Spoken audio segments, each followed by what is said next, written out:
Welcome back to Dom's Corner, everybody. I am your host, Dom Martino, and sitting over to my left is Mr. Adam Leach. Adam, how you doing today?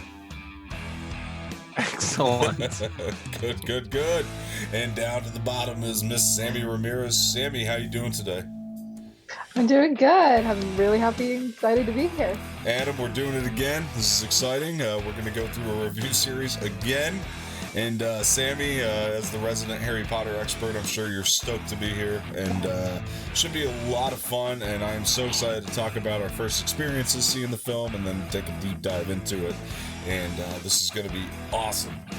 And hey guys, if you haven't done so already, please hit that like button below, subscribe to the channel, and share this with your friends. Adam, I'll start with you. Do you remember the first time that you saw Harry Potter and the Sorcerer's Stone? I know you got a good story here. Yeah, I don't remember like very specifically like what day or even year really, but yeah. So anyway, my dad was a pastor when I was little, conservative family, and the whole witchcraft thing was kind of taboo. So he didn't let us read the books. He didn't let us watch the movies. But he went out and bought the book himself and started reading it just to see, because I think other parents were letting their kids watch it. Right. He was like, okay, I'll read it and see what it was about. So for a while we couldn't, but then I think he realized it's pretty harmless. It's a good story. And he was like, whatever. So he let us watch it. So I was like, hell yeah. So I probably watched it not long after it came out and started reading the book. And I was probably 7 or 8 years old. And anyway, what really comes to mind is how we've always talked about how people older than us felt when they got to see things like Star Wars in theaters in the 70s, and how that felt to them and how they remember that as a kid, being such a legendary series. But, we're all younger, so we didn't get to experience that. But I feel like for our generation, Harry Potter is gonna be a similar feeling somewhere down the line because of, it's huge, it's massively popular, Right? And I think of it kind of that way when I go back and think about the first time I watched Harry Potter, and even watching the final several movies, going to the premieres, and it honestly makes me sad. It makes me feel old because I feel like it was just yesterday and we grew up with the characters. I was like the same age as them, and it's just it's wild. So it was the dawn of a new day when I saw Harry Potter for the first time, and I still can't get enough of it. I've seen it. I was just telling my wife yesterday, I've seen this so many times. Every time I watch it, it's like I'm watching it for the first time. Dude, yeah, I remember seeing it for the first time too, and I swore by this movie when it came out, and I swore that to everybody. Like, it's always like, looking back on it now, it's kind of embarrassing because like a little kid trying to tell an adult that this is the greatest movie of all time is just ridiculous. But I was that kid trying to tell like every adult that this is the greatest movie of all time. Nothing will top it. And I had seen Star Wars at that point, but obviously the Sorcerer's Stone, it caters more to children than, say, a Star Wars movie does. So as a kid, it's like, this is our new hope, you know what I mean? Like, this is our new hope, our version of that, because it was revolutionary, groundbreaking. Everybody was talking about it. I'll never forget like going to school, and we would have those like scholastic days where they would give out like the books and stuff. Do you remember that? And then like fair. And I just remember every other kid going to get themselves a Harry Potter book, and like I just had no interest at the time. And then the more and more I saw it hyped up, and like, because I used to get the entertainment magazines when I was a kid, and those would always be on the cover, and I would always look at it and be like, this Harry Potter thing, there's something to this. And then of course all my classmates went to go see it and was like, it's the greatest thing of all time. And so I like had to beg my mom to take me to see this thing, and she actually was more interested, I think, than I was, though, because she told me this movie's like a little like 2.5 hours, and I'm sitting there like 2.5 hours, because that to me was like, I've never sat in a theater that young for 2.5 hours before. And so that was a big deal. And she's like, no, no, no. People tell me it goes by quick, though, that, as a kid. And, like, she wasn't kidding. Like, I remember, like, seeing the movie and being stunned that as a kid that was what 2.5 hours worth of length felt like. And, yeah, I mean, it wasn't like I went to the midnight premiere for this thing. It was, I think I went probably the next week, but I still remember a long line being at the theater, and like not as long as like say the Phantom Menace, when I went as a kid, but still pretty long. And it was just, yeah, it was a really interesting experience. And again, walked out of there swearing by this movie, telling everybody it's the greatest movie of all time. The people I haven't seen it, I kind of gave them all like a play-by-play, like my friends and stuff, so I'd sit there for like 2 hours, kind of like we're about to do here, and just tell them every scene in the movie and how great it was. And probably is a big attribute into kind of like what I do now. So honestly, because I just remember doing that with all of my friends who hadn't been able to see the movie, whose parents wouldn't take them for whatever reason, and their parents probably told them not to hang out with me anymore after that. But anyway, Samee, that kid's into witchcraft. do you remember the first time that you saw Harry Potter and the Sorcerer's Stone? I do indeed. So I remember when I was a kid, Harry Potter and the Sorcerer's Stone and Chamber of Secrets used to play back to back every Halloween on, I believe, it was either Disney Channel or Nickelodeon, maybe Cartoon Network. It was either one of those three, and they would always play around Halloween time. And so for the longest time, I only just knew those two movies because they played every Halloween, so I'd always associate it with, and I still kind of associate the first two with Halloween time just for that. But and I mean, I was obsessed. I mean, the first time I saw it, I knew immediately that like this was incredible. Like Yeah. it was nothing I'd never seen up until that point. Um, and yeah, I remember that, and then I remember about fourth grade was when I started reading the books, because I think that's when like the fourth movie came out, I believe, fourth or fifth movie. Um, and so I got the books, and then fourth and fifth grade is when I just read all of them. And the last two I read in like a week. By the time I got to those, I was like, I have to absolutely know everything, because I remember it came out in like 2007, I believe. So I was like in fifth or sixth grade. So it was, I mean, yeah, a long, long history with Wait, this movie Harry came Potter. out in 2007? No, the when sorry, that 2007 was when the last book came out. Right. And okay. I was gonna say it was also, I believe, when Order of the Phoenix came out. Right. Yes. Yeah. So no. I remember reading it right when Order of the Phoenix came out. Gotcha. That was when I was like deep into the books. Yeah. It's an interesting thing, because I know that like even as a kid, like when I feel like, and Adam, you could probably speak to this too, like when we saw this in the theater and like all the hype just started happening, like we knew something had just happened in film history that doesn't happen every day. Like even though we were kids and didn't like keep up with that, like you just kind of knew something had happened in film history that like was just groundbreaking and mind-blowing. And kind of like, I mean, when I saw it, I hadn't read any of the books yet. Obviously I grabbed the first two after I saw this movie, because I just couldn't wait to see what happened next. And once I read Chamber of Secrets, this kind of started my love of kind of searching on the internet for movie news and things like that, because I would always search for like, when's the teaser for Chamber of Secrets, coming out. And I know this isn't the Chamber of Secrets review, but like I specifically remember like going to see the Scooby-Doo movie live action, just because I had seen online that the trailer, the teaser for Chamber of Secrets was going to be attached to that movie. So if you saw Scooby-Doo live action, you would see the Chamber of Secrets teaser. And just like, yeah, it changed everything for me. Like, I think this might have really started to, maybe this movie kind of started my like love of film on some level, you know what I mean, to where it is now, and brought it to where it is now, because again, you just when I saw it, I just knew something groundbreaking had happened. You know, I couldn't like quite explain it, but it just felt so different than any other time. Like my mother would have taken me to the theater, for some reason. Like even though like Phantom Menace, Adam and I kind of talked about this. Like there's definitely a feel in the room when you see Phantom Menace, but like that movie bored the shit out of me when I was a kid. So, you know, this was a whole different thing. This had me Right. personally excited, you know, about it, and I knew that like everybody else around me was excited about it. So it was just yeah, and my parents loved it to the point to where they watched this movie over and over again after home release, you know what I mean?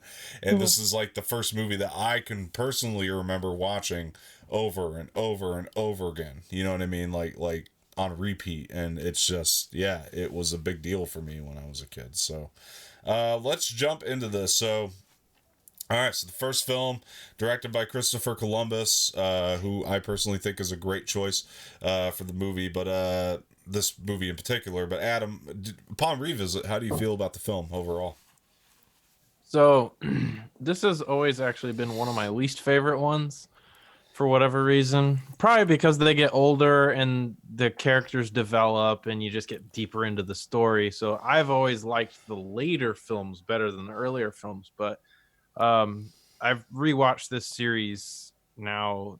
This will be the second time in just a couple months, and going back and watching the first two, especially, my perspective is definitely a little different now. I have much more of an appreciation for them. They grab my attention a lot more than I remember them. You know, when I was a kid, I remember loving them, but as I grew up and the, you know, action improved and the characters developed, I just remembered thinking, well, now the first one seemed kind of boring, but now actually for, you know, how old they are now and how young the kids were and everything and how early the story was, it still holds up. Like it's much more exciting than I remembered them being a couple years ago. So Right. I still really enjoy this movie, and still probably one of my, like, if I had to pick only a few of them to watch out of the series, this wouldn't be the first one that I would choose. You know, actually the last movie is my favorite one. I would probably choose that one twice actually. But but definitely love this, and the characters, even for being young, I mean, you fall in love with them, and it's so easy to. So I Yeah. enjoy it. I actually personally I watched the extended cut of the film today, Right. and so I'll kind of, as we're going through this, kind of give you guys a breakdown of the extended scenes that were kind of added. I took notes to make sure that I get to most of them are the ones that are worth talking about. But so for me, rewatching this today, I'm like, this just, it's nostalgia 100%. Are the child performances great in it? No, they're really not. But the writing is really Beg to good, differ. and it's a wonderful adaptation of the book. And I think that that's a lot of what holds the movie up. Like it just illustrates like the most important moments from the book extremely well. And I mean, it's a great cast. Like when you get outside of the child actors who become great later on down the line, don't get me wrong, but when you're going outside of the child actors, like you got Alan Rickman and Richard Harris and just Maggie Smith. I mean, just so many wonderful talents. You know, the great adult talents that these kids got to act against, and I think that just adds a whole lot. One of the things that I paid attention to this time around watching this, because I don't think I ever really did before, but it's something that I really want to give a lot of credit to, is the sound design in this movie is really good. Like even for like, especially for something in 2001, like it's got really fantastic sound design in there, and that was something that I commend for this in this movie like a lot, because I never like caught it before. As far as like a visually stunning movie, it's shot well, but it's not like visually stunning. Like the sets are really awesome, don't get me wrong, but like it's not like it has this like say some of the Star Wars films, like there, when you're watching Star Wars, there's like things that like really pop. Star Wars is loud. Yeah, Like visually, it's loud. Like there are right. things that just stick out. It's like gaudy, if I had to produce a word Right. for it. Yeah. Harry Potter is more like you just get drowned in this world that Right. honestly, for how wild it is, doesn't seem that far from reality because they pull it off so well. So Yes. it's not really something that you look at like, oh, like when you're watching Star Wars and there's just unrealistic creatures and colors everywhere. Yeah. So Yeah. I think Harry Potter does a really good job of just absorbing you in this realistic world.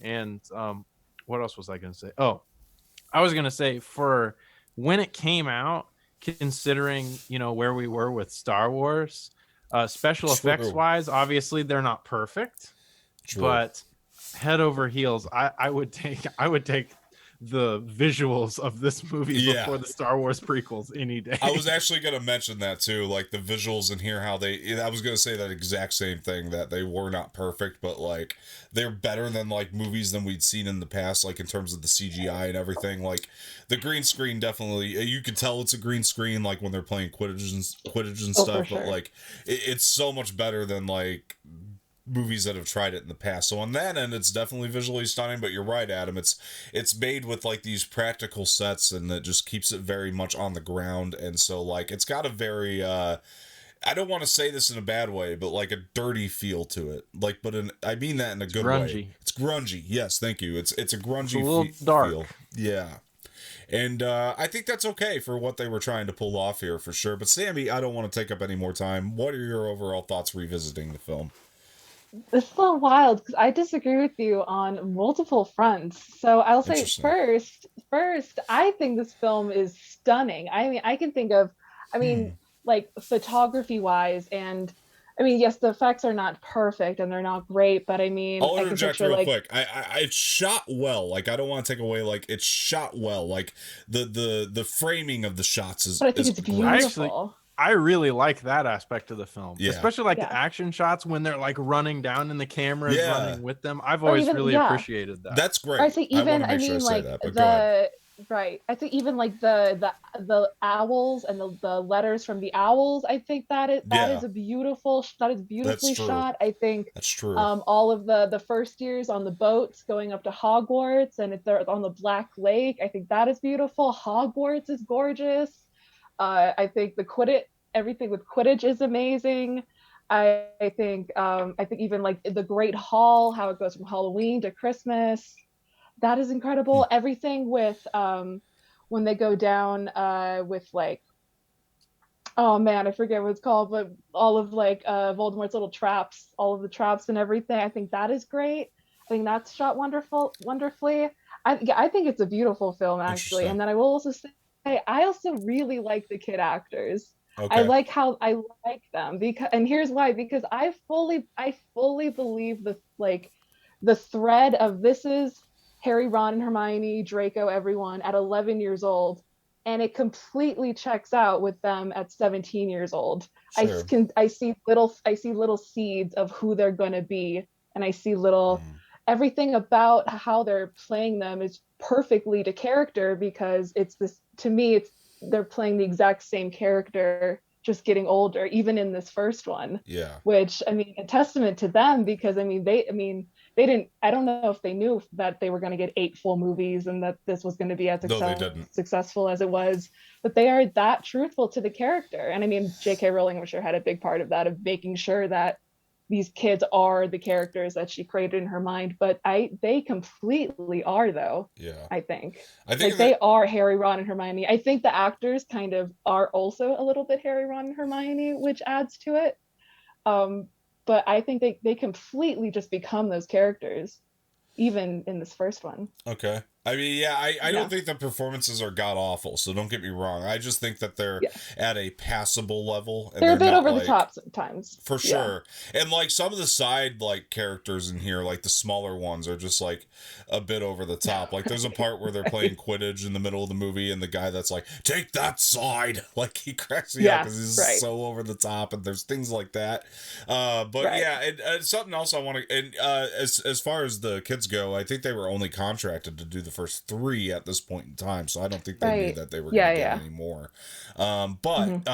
Excuse me, that said, Yeah, something else we got to give credit to with this film. I think it's one of the most important pieces is John Williams' score because this film includes some of his most iconic Oh pieces. man. So it's just God. we have to talk about that for sure. But let's get in depth on this thing. Let's start talking about it. Okay, so I want to talk about the opening. So you hear that score come in. Oh my gosh, it's so good.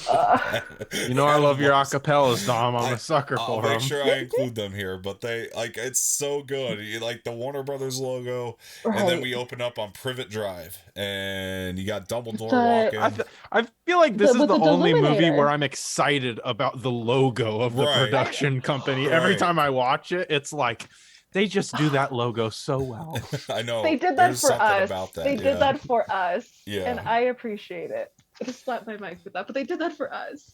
for sure, I for sure, appreciate it, Warner Brothers. I see you. Thank you. for sure. I And saw it. so, so Professor, so he's walking by. He's got his lamp thing. He's sucking the Got deluminator, the Deluminator. Yes, Yeah. sucking in the That lights. big time shows up later. Yes, it does, and that's really Yes. cool that they're kind of planting the seeds here from straight from the beginning. Right. He's sucking the lights in. It's super cool. I remember seeing this as a kid and being like, "Wow, that's like awesome! Like we haven't seen something like And that you're like, before." what is this? Right. Yeah. And then like he's walking by the cat. He says, "Good evening, Professor McGonagall."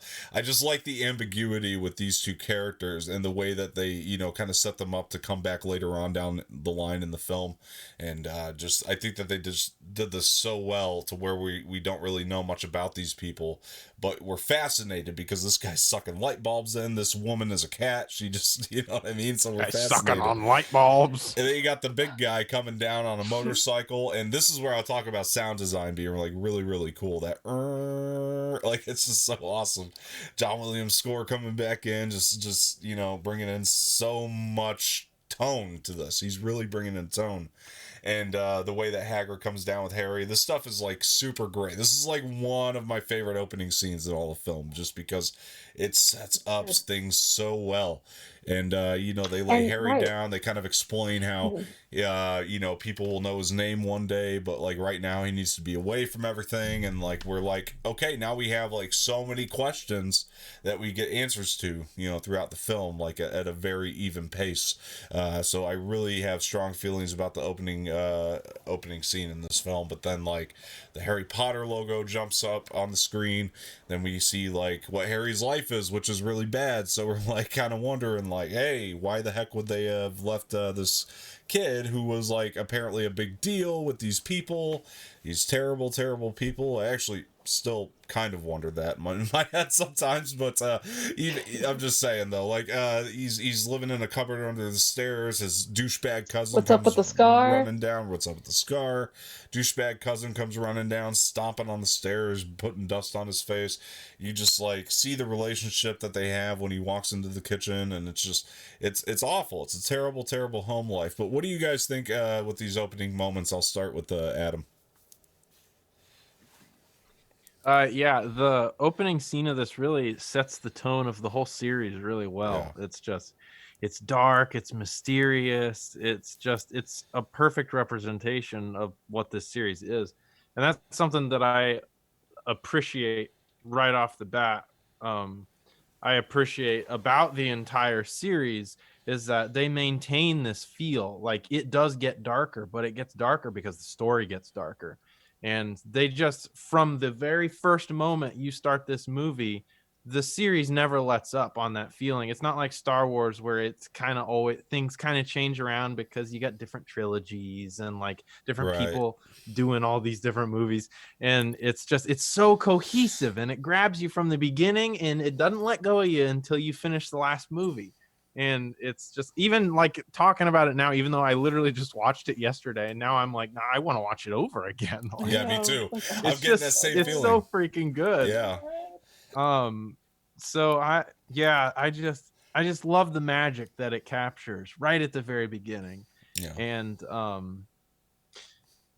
and introducing the characters and and Dudley stomping on the stairs like the freaking douchebag that he is. Like, Good I'm just Dudley. saying, Oh, if I was God. his parent, like he would be hanging from the ceiling fan by his toenails. Like Yeah. this kid, I've never wanted to punch a child so bad. Right. Even like as when you're a child, you're like, I want to punch this child. Oh, no question. Yeah. Yeah. You're like, square up, Dudley. Yeah. Sammy, what do you think of the opening stuff? Is it still hold up to you? I Or? Yeah, definitely. I mean, I echo everything that's already been said. I agree. It totally sets the tone completely, and I even think even more on just like a stylistic tone, it also, sets up this relationship with Harry and Dumbledore that is so strong throughout the whole Yeah, series, and I you didn't get even that think set of up right that. away. I didn't even think of that. Like just seeing Yeah. them on screen here and how much the implications of what that means, later on down the line for these two characters. It's something I guess I don't connect the dots to because of it's probably because Yeah. of the actor change, unfortunately, that I probably don't connect the dots when I'm watching this movie as Right. much. But anyway, go ahead. Sorry, I didn't mean to interrupt your point, but Oh, no worries, no worries. But yeah, so it's like it's setting up things stylistically and also storytelling and thematic wise right. in this whole thing. So yeah, I absolutely love it, and I love the when they zoom in on baby Harry's scar and it like lights up, and then Yeah, yeah, zoom yeah. That's out, a cool and shot. That's a cool love shot. that. Yeah, Yeah, for sure. and then yeah, fuck Dudley. For I'll sure. fight Dudley. I I'll wrote fight in my him any notes. age. I wrote in my notes, the first note I made about this movie when I was watching it is Dudley is straight up trash. Yeah. Yeah. God, he really needs someone though to be like, dude, I need you to chill. He Like, really just needs someone to stop. waterboard him. That's all he needs. Really. And I'm willing to volunteer. So I'll do it. For sure. For sure. yeah. Yeah. Let's do it. Let's call Dave Bautista. He'll put out a petition to get this God, kid's ass kicked. yeah. He's been Great putting actor. out I love that actor though. he's been collecting bounties lately, so Yeah, you might yeah. take a back. Yeah. Anyway, so like Harry is this kid's spoiled. Dudley, he's very spoiled. He is not happy with the amount of presents. It's 46. Last year he got 47. Oh boo hoo. That's more presents than I've ever gotten for any of my birthdays. So that's really. My parents would. That's more than I've ever me gotten if I did Christmas, birthday, ever. Yeah. Oh, seriously, if I acted like that, I would not be alive today. As well. Really though. Me as well. Really. And then so My they're like, God. he wants to go to they take him to the zoo. And, this is where Harry, and this is planting some more seeds here. I mean, we're seeing Harry and the snake. This whole relationship it's pretty interesting what's going on here when you're really looking at it. And little did we know how important this would become just in the next movie alone, or next book, just depending on, but this is a movie review, so next movie. But still, it's crazy. The vanishing glass, I mean, this always adds like quite a bit of levity. We love seeing Dudley just fly into this thing and getting upset, and the snake coming out of the thing causes like a ton of chaos. I think that these moments are just really fun to watch, and then moving into from there, they get back home. Uncle Vernon's pretty upset with Harry. He's throwing him back into the cupboard, so we're seeing this child get abused. And right around here, so he says there's no such thing as magic, throws him in. Right around here, I'll touch on an extended scene that's in the extended cut. And this is something that was actually taken directly from the book, so really appreciative of it being in here, is when Dudley's trying on his school uniform, and Harry questions whether or not he'll get one. And so in the kitchen, she's like boiling like some second hand hand-me-down like robes for Harry for a different school that he's going to, that's like obviously the tuition's probably a lot cheaper for this school that they're planning to send Harry to. So I thought it was a nice little touch in the extended version of the film. And then I think this is like right around here where we start to see the letters kind of come in, and Uncle Vernon's not having it. One of the scenes that's in the extended cut here too is Aunt Petunia's. She's cracking open some eggs, and as the eggs are getting cracked open, she keeps finding more of these damn letters in the eggs. I think the moment's hilarious. I wish they would have kept it in the original cut for sure. I think it's a really really funny moment, and yeah, and I do want to mention the shots of like this neighborhood though. There's something about the Dursleys' neighborhood. It's such a nice aesthetic in the film, like to have the shots of their like really like grounded like London type neighborhood, like or UK, not London, but you know what I mean. But like it's Surrey. They live in Surrey, right, England. yes, Surrey. That's right. I couldn't think of the name, but thank you. Little Whinging. Little Whinging Surrey. Little That's Whinging right. Surrey. Yep. That's right. And yeah. Don't his letters. So Uncle Vernon just cracks me up in these moments, though. I don't know about you guys, the way he's just no more mail coming through this letterbox. He's just boarding shit up, and it's so dark when you think about it. But it's really funny the face he's making when he's just throwing letters in the fire. Like he is so happy.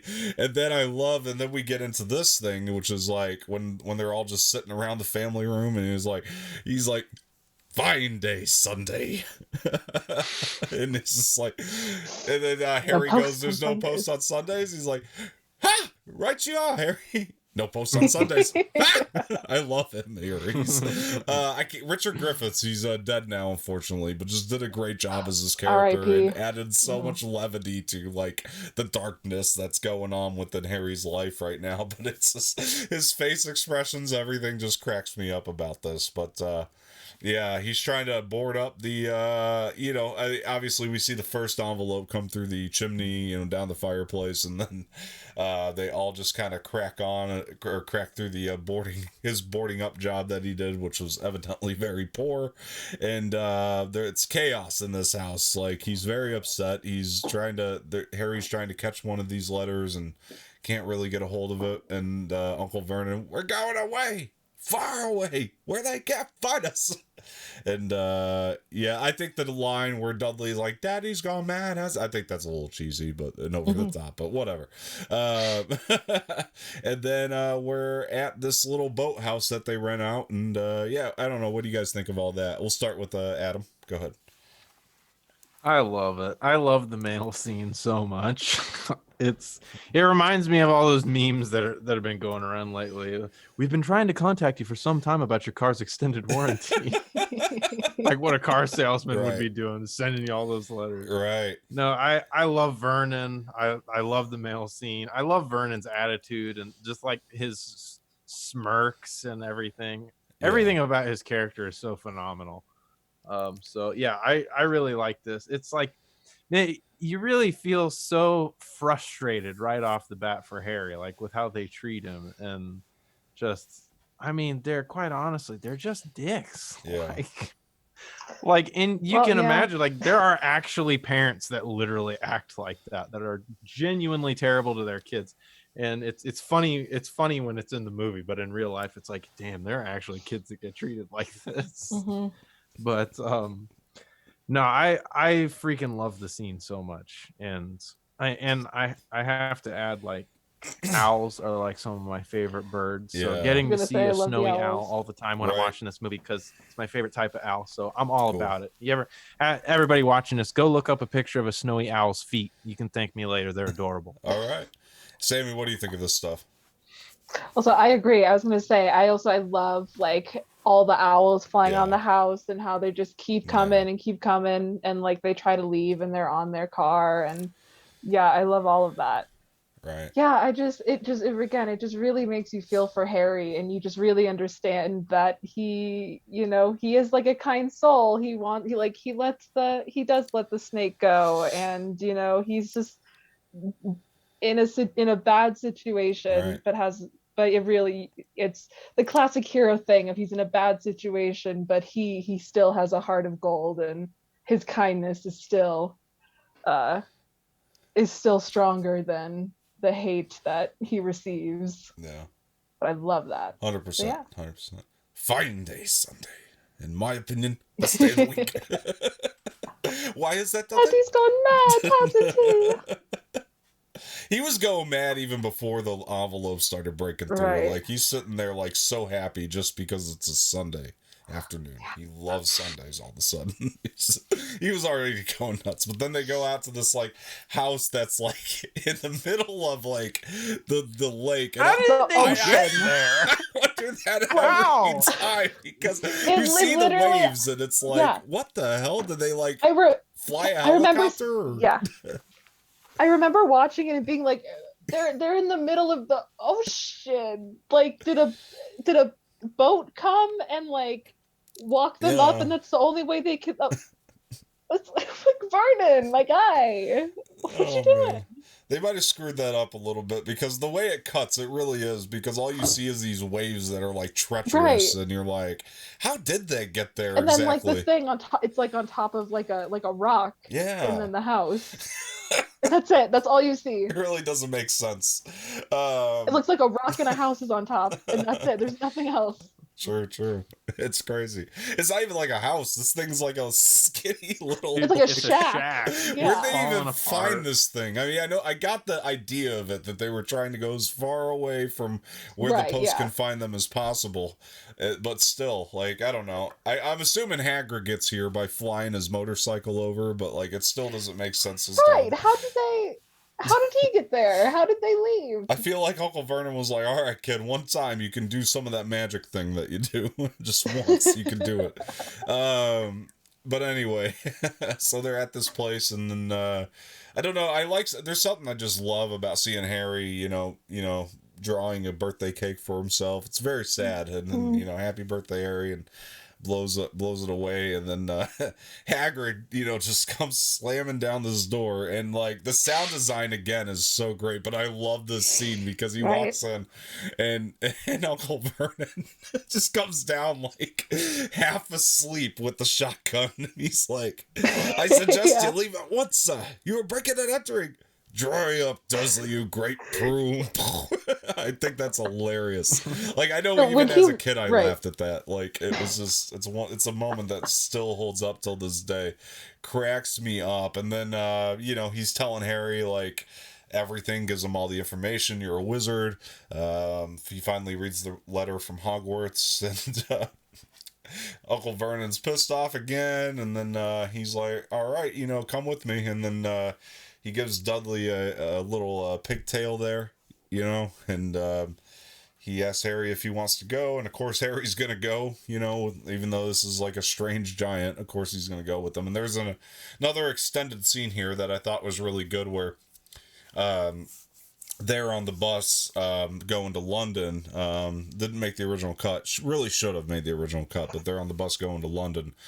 And Hagrid's telling him that he wants to buy a dragon at some point. And Harry's, very confused by the fact that somebody would want to buy a dragon, and Hagrid's telling him here, like, very misunderstood creatures, and I think that plants a lot of seeds for what we end up finding later. So I don't know why this scene wasn't kept, but hey, I think it really works out in this film. And then I love London and the Leaky Cauldron and all that. The aesthetic of that is really, really great. We meet stuttering Professor Quirrell. Then we head into, Diagon Alley. Oh, of course, one big important detail that happens at the Leaky Cauldron is everybody knows Harry's name. Pick up so my food that's real why, quick. yeah, you're good. Everybody knows Harry's name when we're there. So it's just like, this is where he really starts to find out that he's famous. Then we get the little wand tap at the back alley, and then that takes them to Diagon Alley, and that's like the first, this is like the first big magic moment that we see, and it's wonderful. CGI doesn't necessarily hold up when the bricks are moving at all times, but hey, it's okay. It's fine. The Diagon Alley is like all practically built, and it looks incredible. And I love the look of, you get to the end of the alley, and there's the bank, and then we're like, Gringotts, Wizard Bank, and then they walk in, and there's all these, goblins and stuff, and this is just wonderful, wonderful stuff. But, Hagrid takes Harry down to the vault, and, ends up finding out that his parents left him, like, a ton of gold, and he's just $1 bajillion. blown away by this. And then this also plants the seeds because he's like, I got something from Professor Dumbledore as well. And I guess we could suspect now, after seeing the film, that this has something to do with the Sorcerer's Stone at the time. Mm-hmm. But Yeah, Sammy, Leaky Cauldron, Diagon Alley, Gringotts Bank. What'd you think of all these moments?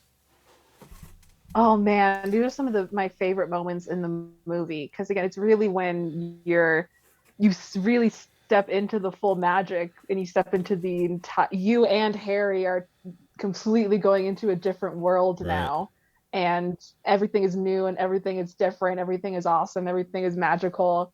right. And yeah, I absolutely love it. I mean, it's so iconic to me, just the whole like, tapping on the bricks and Diagon Alley and everyone in the leaky cauldron all like, hello, nice to meet you, Mr. Potter.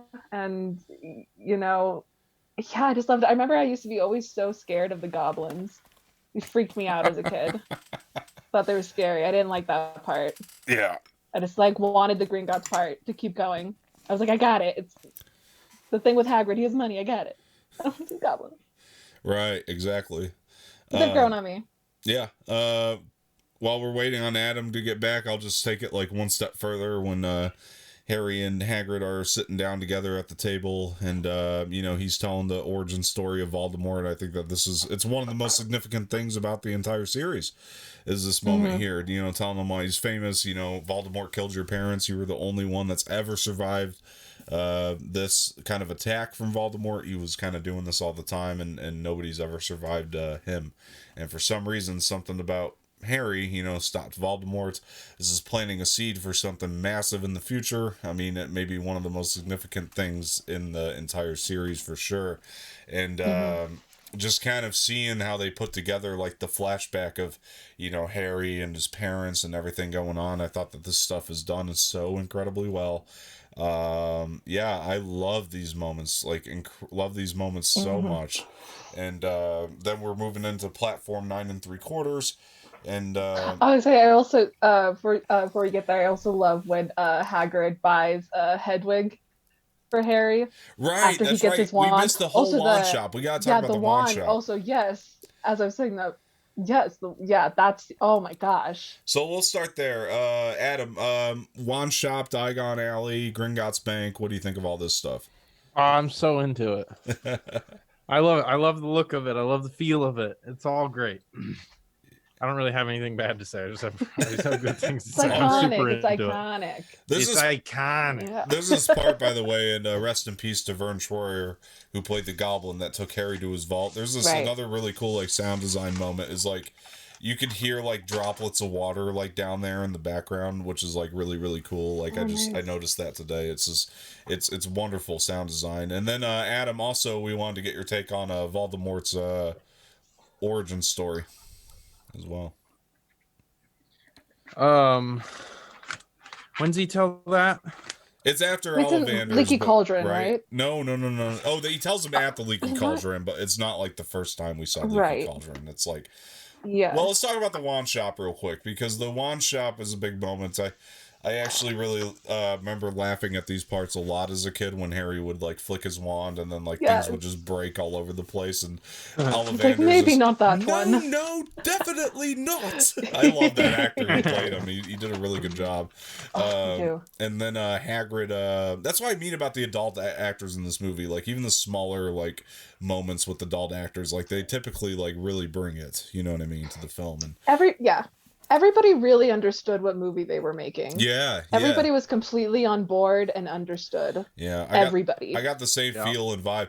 Which, by the way, actually, when this is a really cool fun fact. I don't know if anybody cares because it has to do with J.K. Rowling, but I just think this is really, really cool because she almost really didn't get anybody that she wanted to play these roles, but like Hagrid, she said like even when she was writing the books, like she always thought that Robbie Coltrane would play Hagrid, and they were able to get him to do it. So I don't know, thought it was pretty cool, but fun fact there for everybody. But yeah, the wand shop stuff is great. And then when he's talking about, I remember being so fascinated by this even as a kid, like how the Phoenix tail feather was also in Voldemort's wand, and I'm like, this is planning so much, and this means so much. You're just like, wait, you're like, yeah, you're like with Voldemort.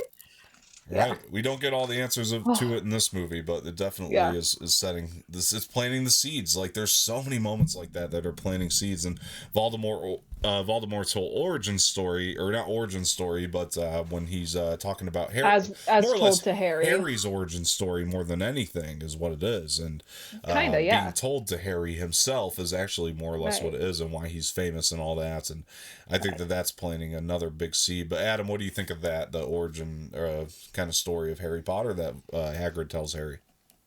Yeah, I think the whole thing's cool.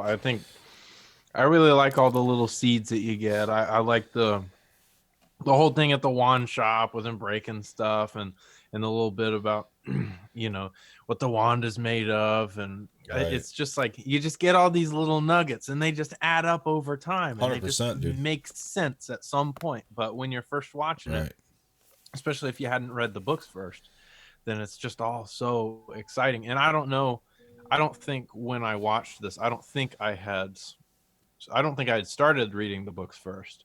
No. So at this point, it was all very new. It's all very exciting. So you don't know how significant everything is. But going back and Sure. revisiting it, you're like, man, there are all these little bits of information. Yeah. They're so important, and you get them so early. Exactly. It's really, really awesome stuff. And so we move into platform 9 and 3/4. I love when the guy walks by Hagrid, by the way. He's just, what are you looking at? It's like, it's just a really subtle little throwaway thing. Blimey, is that the time? Harry, I got to be going. And then he gives him the ticket to platform 9 and 3/4. And I like how Harry's like, that makes no sense. And so, like, he's walking through. This is the first time we see the Weasleys. I think that Fred and George, the comedy between these two, it still holds up till this day. The pranks that they're playing on their mom, and I'm only joking, I am Fred. That stuff is really funny. It still is till this day. And when they're walking through the walls and Harry's just shocked, and I like that we're really learning about the magic through the eyes of Harry, in this film, and we're seeing, like, I feel like we kind of do that in every film, actually. Like, they carry that. Oh yeah, he's our eyes and ears. He's right. our into this. He's our in. Yeah, we're always discovering things through Harry, the new magic things, and that's an element that they just never let go of. And I forget. Sorry. I forget sometimes that the books are written in third person. It's written like he says, she says, Harry does this, Hermione does this, and I forget all the time because I think of them as being in Harry's perspective. Right. But they're not. It's in third person. I think that's why as it ages, like we have this like emotional connection to it because at the age we were when we saw them, and the way that the story feels like it's going, and it feels like we're discovering all of this information at the same time that he is. Like, we're living it at the same time, and we're the same age as him, and we're growing up with him. So it's almost like you are a part of the story and you're experiencing it with him. It just makes it that much better. That simple little subtle detail actually might be the key to why all of this actually worked in the first place. Because when you think about it, like with all the switching of directors and everything, but they all kept consistent on that one thing, that like, we're going to discover things with Harry. We are going to school with Harry. We are going on adventures with Harry. Like, everything he is our eyes and ears, as Samee Samee put it. So yeah, it's I think that like one little key element that was planted here and got carried through might actually be what made these movies work, honestly. And that's it might just be that simple sometimes. But yeah, so yeah, I mean, I think I love platform 9 and 3/4 till this day. I love the train scene till this day. I think it's awesome when he's riding the train. He meets Ron, he meets Hermione. We have a very different impression of Hermione at this point, but Ron is I mean, they're friends from the beginning. It's a wonderful, wonderful moment. He buys them the food, and they're just eating dessert. Yeah. And this is like, it brings me back to like simpler times almost. Something about him and Ron just eating a ton of food in the train. It's like, oh my gosh, I remember I had a Harry Potter calendar after this movie came out, and for some reason my favorite photograph was always just the one in the calendar where it was like him and Ron just on the Hogwarts Express, like eating that food. I thought that was always fun. Yeah. We learned about the chocolate frog, which is actually a really cool concept of, because Harry's like, he's gone. He's like, you can't expect him to sit around there all day. So I think that's actually a cool concept. Like, it really gives you an idea that things work very differently in this world. This This is also, I want to point out, the first time that we see Scabbers, becomes a very important element later on down the line. Ron's rat. Yes. So that's a really interesting thing when you think about what Scabbers really is in this moment. It's kind of crazy, but yeah, really insane stuff. So yeah, I mean, I love the Hogwarts Express. Then we arrive to Hogwarts. I mean, you lost me completely. It's not me. Sammy, do you hear me? I can hear you, yeah. Okay, Adam can't hear me. I can't hear you for some reason. Yeah. I don't know. It's not my end, I guess. So I don't know what's going on. Huh. Really interesting. Now? Is it your headphones?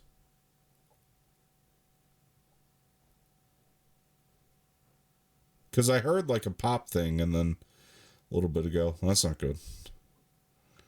Can you hear Sammy? Sammy, ask Adam if he can hear anything. Can you hear me still?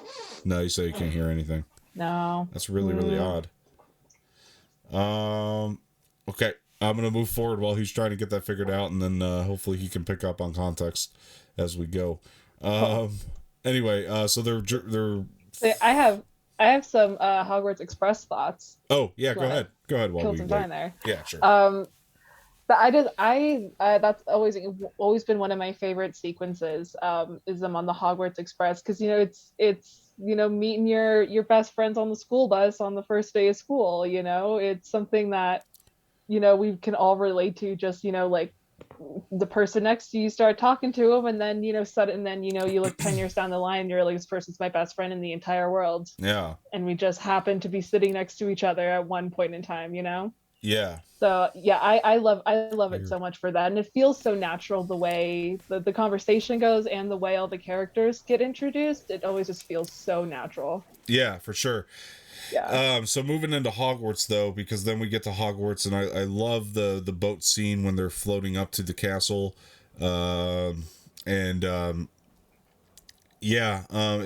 it's really amazing when they're doing that. It's a nice visual, going into Hogwarts and how that all looks with the lanterns on the front of the boats. Like I love that. Like that imagery is just so iconic to me. And then they get into you again. Hogwarts. Okay, cool. Woo. I don't know what it was like. Your audio started like breaking up and lagging, and then it disappeared completely. Interesting. And then, like, now it's back for some reason. Okay, because it was weird because I heard a pop, Adam. Like I heard a pop sound, and then like right after that, it was like it looked like you lost me, and you had like a face expression, like you were like, the fuck. So I don't know what happened there. That's weird, but. Anyway, so I have no idea what you were talking about. So okay, so we're into Hogwarts now. They just got to Hogwarts, and they're McGonagall's, introducing herself, kind of explaining the rules, about the house and the houses, and it's so cool to kind of like see how the first year students kind of enter into everything. So before the Great Hall, that'll be our cutoff point here. But Adam, Hogwarts Express. And the entry into Hogwarts for the first time before they get into I love the Hogwarts Express. It's like just such a good introduction to the characters, and just a start to the chemistry that you have built between those. And I know we talked about earlier, we were talking about the kids and their acting and stuff like that, but I genuinely think watching this movie, like I think about how I acted as a child. And for most of the movie, I really do feel like the kids do a pretty good job of acting, because, I mean, as kids, everything was over the top. Everything was. Like, when you're with your friends, your reactions are always over the top. So I feel like for the most part, the acting is actually pretty solid, other than maybe a couple cheesy parts throughout the movie. Sure. But this is a great interaction between these characters, introducing them for the first time, and all the the candy and stuff, which of course then inspired real candy in real life, which there's a ridiculous amount of. Yeah. So the Hogwarts Express is just is baller. And then the introduction to Hogwarts, it's just like this whole new world. It's so exciting. I'm all about it. I was telling Sammy that shot to me is so iconic of them, kind of coming up to it on the boats. I don't know what it is, but that every time I think Sorcerer's Stone, like that's the image that comes into my mind is that shot of them coming to Hogwarts in the boats. I don't know why that is, but yeah, I don't know. It's really, really incredible. And when they enter the actually Sammy, I'll be right back. Can you take us into the Great Hall and then up until the point they get into the dormitory? Yes. And then once you're I should be back before then, so I'll be able to give my thoughts, but if you can take over for a second, I'll be right back. Cool. So so they enter the Great Hall. John Williams' score blaring. It's beautiful. It's lit. The hall is filled with Hogwarts students already. It's lit, fam. And they all walk up. You have Hermione being perfect. Hermione being saying she read about it in Hogwarts a history. She knows all about everything. Ron's calling her a know-it-all. It's great. And then we get up to the front with McGonagall to start the sorting ceremony, which again, the whole Hogwarts house sorting thing is just so iconic at this point that it's so synonymous with Harry Potter. Like everybody knows about Hogwarts sorting houses. And so we have McGonagall, we have the sorting hat, explaining the Hogwarts houses, and then students start getting called up. I believe the first of the main crew, I think Draco might go first. Draco goes, sorting hat pops on him, Slytherin automatically, like not even a second thought. And then I think Hermione might be after that, and sorting hat takes a second, decides on Gryffindor, which in the books they talk more about how Hermione was like this close to going into Ravenclaw, but then the sorting hat just decided that Gryffindor was the place for her. And then I believe Ron is after that, who the quick it's he's like another Weasley, right? The sorting hat's like another Weasley, might as well be Gryffindor. So leading the Weasley Gryffindor line. And then we get to Harry, and Harry and the sorting hat have a conversation, I would say, to say the least.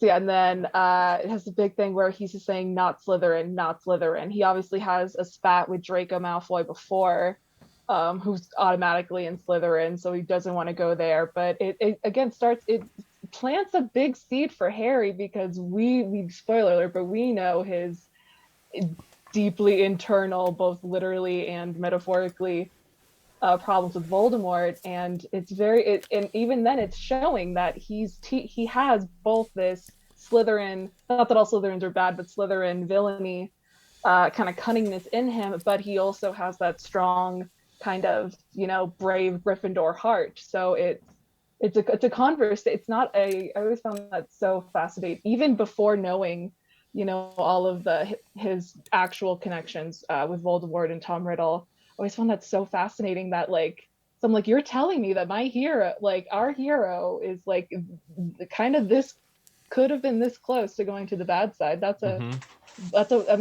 interesting take, I would put. It'd be really interesting to see in a parallel timeline what the story would look like if he did go to Slytherin. Have you read the Cursed Child, the play? I haven't.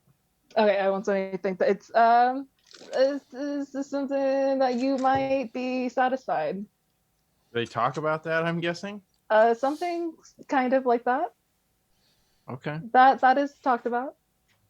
It's a big spoiler, so spoiler, so I don't want to say a lot. But. So we're at the sorting hat, right? Then technically, we just finished. We went through everybody. Harry just got sorted. Okay, so cool. So then we got the dinner just kind of pops up. I love that's just such a cool visual of the dinner just popping up on the plates. I mean, I think that stuff's awesome.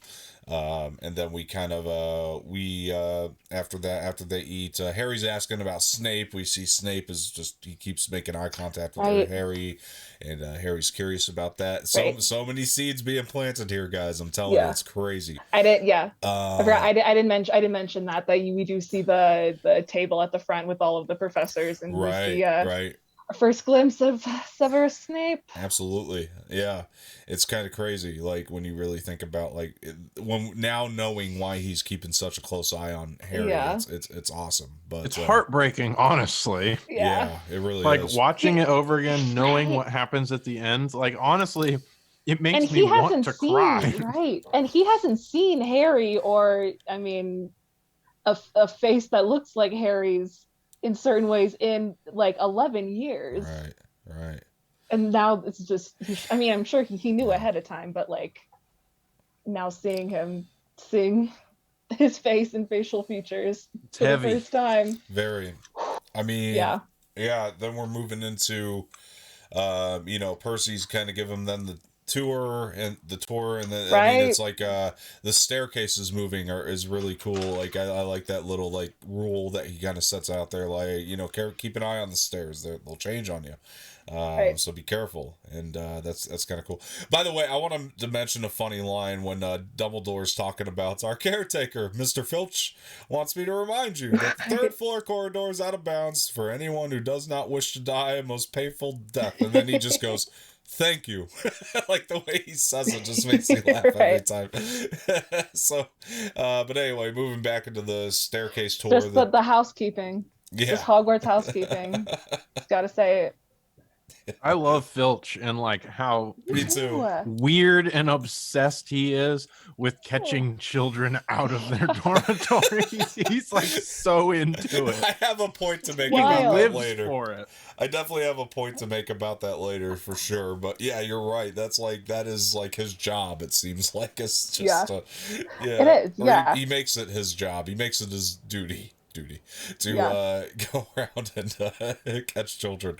But anyway, so they're getting the tour of Hogwarts, and they're going through the then they go up to the boys' dormitory, which, by the way, always confused me, because I think that this is an inconsistency that they never really touched on or fixed, because if you look at the boys' dormitory, there's like 6 beds in this thing, but like there's like a lot more boys in Gryffindor. I think it goes by year. I think like each year bunks together and they go like Maybe, but there's a lot more boys even in the year. Time. Look, when even in the year there was a lot more I don't boys. think so. I don't think there's that many actually. In Harry's year in Gryffindor, boys, there's maybe like 10. I don't know.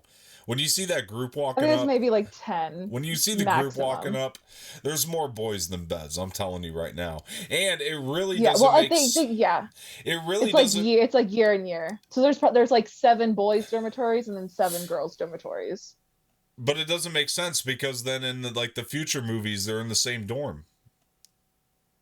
That's true. I don't know so about that. That doesn't actually make sense when you think about it. Maybe they keep the same one. I don't know. It's weird to me. Anyway. I've never thought Maybe about they're like this, room 5. Room 5 just opened up. So freshman boys, you get room 5 forever now. And like when you play the video game, even, because they the way they design Hogwarts in the video game is like they actually took like the actual design from the movie and designed it in the game. And when you actually go to the boys' dormitory, there's only one door for the boys and there's only one door for the girls, so it is actually one room. I just feel like it's a inconsistency that doesn't really make sense, you know what I mean, to me. Anyway, I don't know. I think that I always they really assumed it was like up. A separate room. They always seem to be like in their own, the boys just who are in the same like grade. They always just seem to be, so it's always just like Harry, Ron, Neville, Seamus, like that crew. I guess I never really thought about it that hard. I always just assumed that there was like a common room and there were just like hallways somewhere that led to the other thought classes. about it. Like, no, I'm pretty sure it goes by year. They have separate rooms by year. When you honestly because I don't know if you want like 11-year-olds sleeping with 16-year-olds. Yeah. let's assume you're correct on that, and that's like the amount of boys that are in the class. Okay, Yeah. let's assume you're correct for a second, but like even when you're looking at the common room design, like at the Christmas scene, Right. which is jumping ahead, when Ron comes running out, like Right. you only see two doors, like the hallway just leads to like two doors, or True. Harry comes running out. I'm sorry, you only see the hallway and it only leads to like two separate ways, and it's like there's no way that there's more than multiple doors, but the only way you could really explain it is magic, right? I mean, maybe like True. when they go into that door, their dormitory appears, so it's possible. I'm not going to say that that's not possible. It's just, and that's the benefit of True. this story That's is that right. there are no plot holes because It's everything can be magic. explained with It's true. magic. It's true. Yeah. 100%.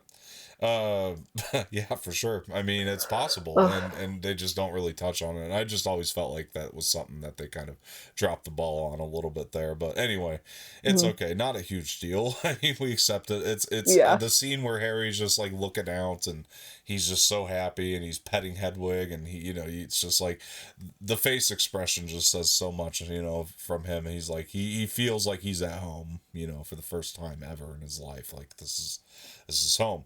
And I love the scene that they're running to their first class the next day, and Harry they say that they got lost, and I like Professor McGonagall is like, maybe you two would benefit if I turned Mr. Potter and yourself into a pocket watch. I thought that was really funny.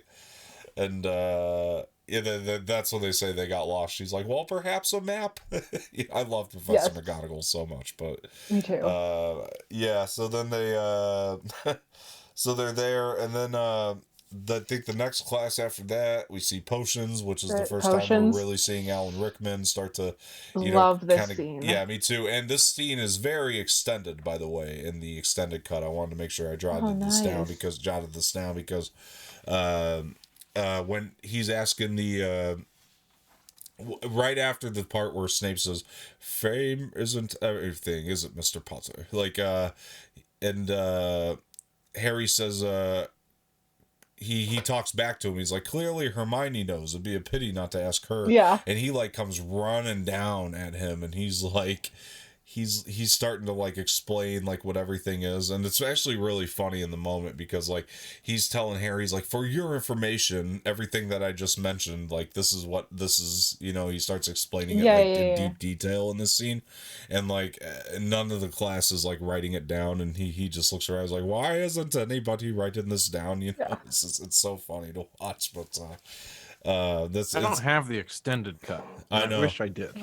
There's so many great extended moments in there that they really should have just kept. I honestly watch them and go, it doesn't ruin the pacing at all. I don't know why they didn't keep them in there. Like, it extends the film in length by like probably at least like 8 to 10 minutes, but like other than that, I don't know why they just didn't keep them. Like, they would have worked, I think, and it would have been fine. Right. And it definitely gives you it's definitely closer to the book, you know what I mean, when you kind of see them in there. And anyway, so there's all that, and then I believe don't we I also love Hermione in that scene, how she's just like please, like she just wants to be picked so bad. Right. I love it though. Right. It's perfect. I think the other thing that happens in the extended scene is Snape like takes away points from Gryffindor at the end of it too, which is another thing that's done that's not in the original cut, unfortunately. So it's the just way really cool stuff. This is mainly in the books. They don't do it as much in the movies, but the way Snape just takes points away from Gryffindor like it is nothing is insane. Like, there's one time like they show up late and he's like 50 points from each of you, like, for being late.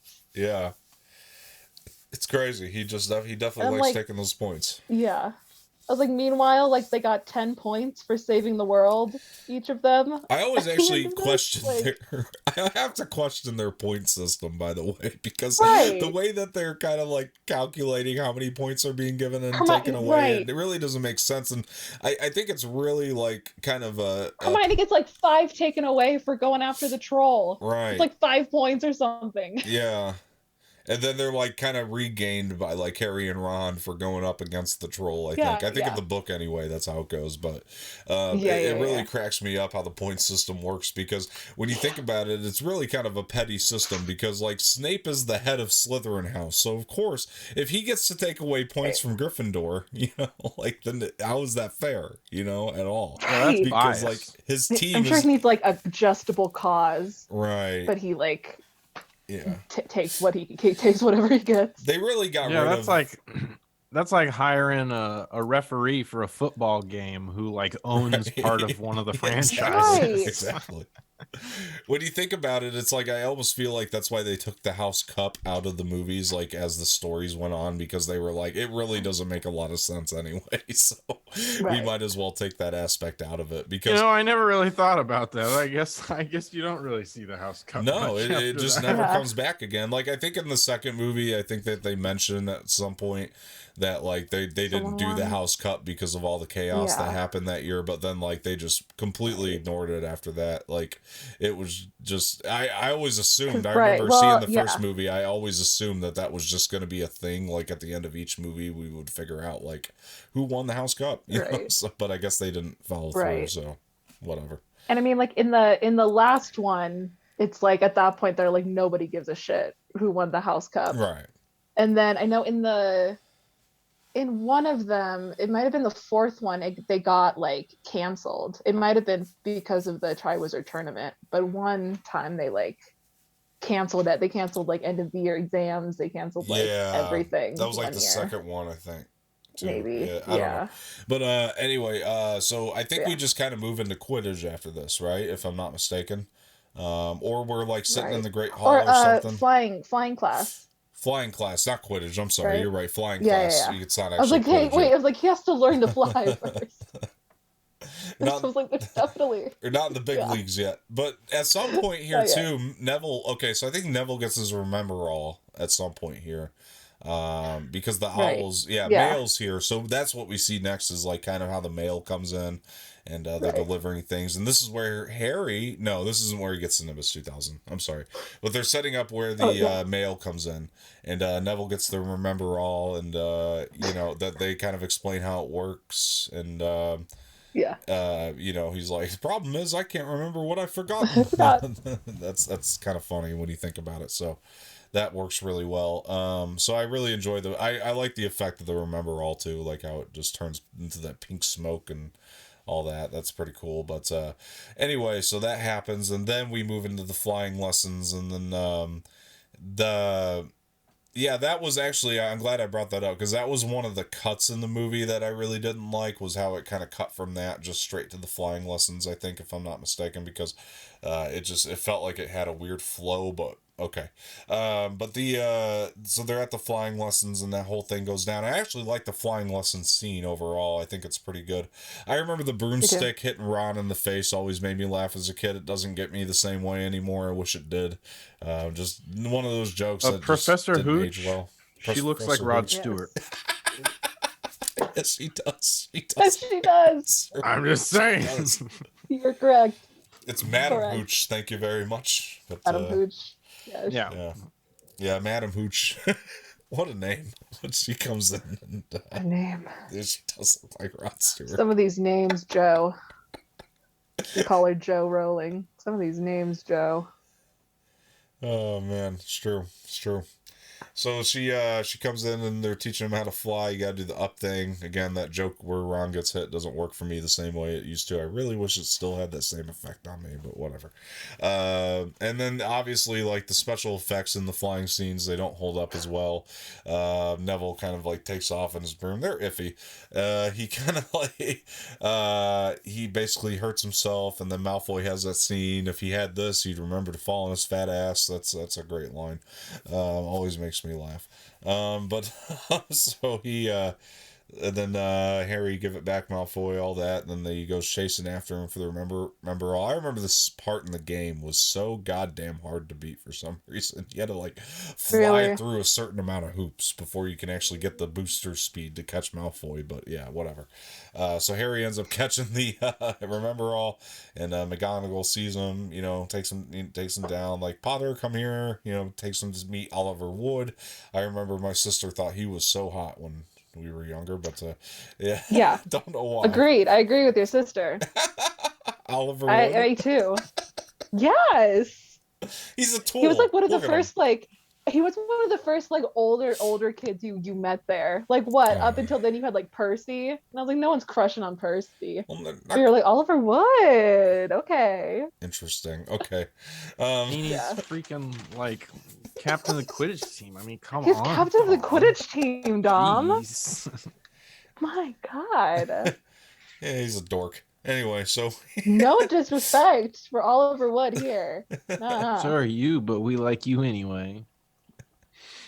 Yes. yeah, whatever. Anyway, yeah, but you don't think I'm cute. There's a difference there. See. Anyway, but the anyway, so we so Oliver. Love Oliver Wood. Yeah, whatever. He meets this tool bag Oliver Wood, and then Jesus they're gonna go. and And tells Tom's him got beef with Oliver. What the frick, man? he's a weirdo. Look at him. He's not like the best. He's not like the main, like the number one Harry Potter character I had a crush on. But like, he was cute. He was captain of the Quidditch team. I do like the line later on, by the way, with Oliver Wood, where he's like, "Oh, I don't really remember." He's like, "1 minute a bludgeon was coming for me. Woke up in the hospital a week later." Yeah. I like the way he tells that I story. remember. I think that's really funny. Yeah. But anyway, so she's like, "I found your new whatever. What was it? Seeker. Yeah, I couldn't think of the name." And then he flashed to the ghost gossip, as I like to call it, where Nick, nearly headless Nick is talking. He's like, "Have you heard Harry Potter's gonna be the new Gryffindor Seeker?" So then they're walking through the castle, and Ron's talking to him, and then Fred and George give him shit, and this is really cool. We found out that Harry's dad was also a Seeker.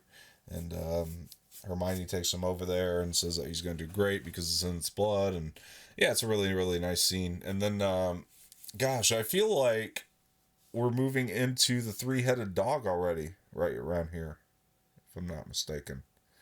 Because Yes. we transition from here, and then They stumble upon it at first. well, yeah, the staircases move, right? They're trying to get back to the dorms, I think, and then the staircases move, and then they run into Fluffy, the three-headed dog, and they freak out. They go back. Anyway, Adam? What do you think of all this stuff? Starting from, the broom flying, going into Fluffy. So yeah, the special effects for the flying, they don't really hold up over time. No. To be fair, I'm usually so involved in the story that I don't even really notice. Yeah. Whereas, when we reviewed like the Star Wars prequels, it's like the whole movie is so ugly you can't help but to notice. Right. Whereas Harry Potter, most of the movie looks really good, It's and true. the story is so good. Yes. Because the movie looks good, the story is that much better because it sucks you in. So it's like I don't really notice, so I don't really care that much. Yeah. And then the three-headed dog, it's funny. The three-headed dog, the sound effect for when it's biting at him, I couldn't help but laugh at, because I never noticed it before, but it literally just sounds like someone was going like this into a microphone. It was like the most puny little teeth thing I've ever heard. I don't have any beef with any of the sound design other than that. I heard it this last time and I was like, interesting. I don't think I've ever heard sad. it before. But what's really interesting to me is I don't think that the three-headed dog looks all that bad even till today. I don't know if it's because it's shot in like a darkly lit scene, a more darker lighting. It does actually look not too bad. Yeah. I didn't really even notice it, quite Yeah. honestly. I didn't really pick it apart while I was Right. watching it. Yeah, it didn't stand out to me as like something that looked bad. I guess as far as three-headed dogs go in movies, I mean it wasn't bad CGI for what it was, but I think it's the darker lighting that probably like helped with that quite a bit in that scene. But and that's one of the things that they did for longevity, like you were mentioning. I feel like is like anytime there was a moment where they had to use like a lot of like green screen CGI, there was always something so exciting happening in the story They were that smart. you were very invested in those moments that you don't, unless you're like people like us who like really look at these things, you're really not going to pay much attention to it when you're watching the movie again, you know what I Well, mean? It's like like with Quidditch, like when they're on their brooms and stuff, the characters are moving really quickly. right, So everything's kind of a blur. You have right, so much motion blur that you really don't have time Right. to exactly, notice that it looks bad until they stand still. And by then you're so involved in the action that you really don't care that much. So I exactly, think they were a lot more intelligent with for their sure. use of special effects. For sure, yeah. Anytime they used them, something even more exciting was happening within the story, so you just don't care too much. But anyway, Sammy, three-headed dog, seeker stuff. I mean, what do you think? I really like all of it. Only my thoughts, just like again, this is showing, Hermione coming in clutch, that we always need Hermione, that this is a theme that Harry and Ron both come to multiple times, that they're like, what would we do without Hermione? Yeah. We would literally be dead. We would not Yeah. know what to do. I think in terms of exciting sequences in the movie, and like all of them are like so exciting, I think from this point on, or at least they get you so invested in the story. I think as far as like sequences though, like this stuff is to me the more boring of all the action Right. type stuff. Like not boring in the sense like I'm gonna go to sleep, but like just it feels like a lull in the story to a degree. Just something about the way it's kind of Yes. paced out there, but it's not bad either. You know what I mean? It's not like it's god awful. Right. Like I want to, Yeah. I want to go crawl in a If hole and die right. bad. But it's the lull in the story. I feel like to where it's like, yeah, maybe they could have paced it better, but it's not Yeah. terrible. So then Right. I think that at this point, um, well, they kind of discovered that the dog was guarding something, right? At some point, we do have to talk about the fact that I think right around here they kind of take their charms lesson with Warwick Davis as Professor Flitwick. Yes. I love what I love is Swish and flick. Swish and Flick with Guardian Leviosa. They're kind of learning their first God, like big spell Leviosa, here. not Leviosa. All right, and then I think one of the things that cracks me up here is Warwick Davis's reaction when Seamus Finnegan is the character, right? Right. All right, Seamus Who Finnegan like blows blows himself himself up. up. Yep. And Flitwick's reaction of oh Yeah. it makes me laugh every time. And I also like the detail of Flitwick is so short that he has to stand on like a stack of books just to be able to Right. hover above the rest of the Teach. class. Yeah. I think that's really funny. But I thought this moment is actually really, really excellent. And then when we're moving into I think I think this happens to Seamus like two, three times in the movie, right? Because then he's trying to turn the water into, that was when Neville got his remember all. I forgot about that. We missed that part when Seamus also blew himself up when he was trying to turn the water into rum, right? Wasn't that it? Right. Yeah, okay. Yes. So anyway, but coming back here, I think that this is where Ron's making fun of Hermione. He's like, she's a nightmare, you know what I mean? And she's crying, she's upset. And Ron feels really bad at the Halloween party when she's like, Hermione's been in the bathroom crying this entire time. And he hears that and he feels awful, I think. And then there's a... I like when Quirrell walks in and he's like, troll in the dungeon. Control the dungeon. Thought you ought to know, and then he just passes out. Like I think that's kind of funny. And then they all start running, and then they, Harry's like, Ron, we got to go save Hermione. This troll scene I still love so much till this day. I think it's just so much fun to watch. The concept of it, the concept of we're gonna utilize this spell that we just learned a little bit ago. I think that that's like really cool when you think about it. Like they don't know anything Just this, the intelligence, I guess, of the writing here is just really, really great. Just the fact that, we're going to levitate the club and then that's going to hit him on the head. Like, I just thought it was pretty genius, actually. And I don't know. I love the look of like all the destruction that goes on with the troll in the bathroom. Just something about the aesthetic of it's really, really great. And it's really exciting to watch. And then I think that's when McGonagall comes in. Oh, also when the wand gets stuck up the troll's nose. That's funny stuff. But Right. and they come in and McGonagall's like, "Oh heavens, what's going on here?" And then she's all I think she's like, she takes away points from Hermione, but then I think she gives them back with Harry and Ron, so they end up gaining the points back, and the fact that they gain the points again. So and that's when Harry notices that Snape's leg is bleeding, you know what I mean? Then they start to come up with the theory that he's trying to get past the three-headed dog, to try to get whatever's hiding down there. But anyway, what do you guys think of the troll stuff and the Halloween party and all that? Adam, go ahead. Yeah, the troll stuff. The wand up the nose is funny. Yeah, um, definitely. Yeah, I liked that whole scene. It's one of those first scenes where you get some real action going on. And yeah, the troll looks, effect wise, the troll looks obviously not completely real, but For sure. pretty decent for it's held up in a decent way. Yeah. It's not terrible. Yeah. Again, we're so invested with the, what's going on in the moment. I think that we just don't pay much attention. That's really the main thing about these movies, is that honestly the special effects could be a lot worse and we wouldn't care because they just did such a good job engaging you in the story. Yeah. So For sure. 100% Sammy troll stuff, Halloween. I think that the look of the Great Hall, by the way, in the Halloween thing, Immaculate. yeah. It's just incredible. Yeah. With like all the pumpkins and everything. Yeah. It's great. That's one of my favorite. Like if I could have dinner at the Great Hall in any day, I'm picking Halloween all day, every day. That is I feel like the best day to dine at Hogwarts.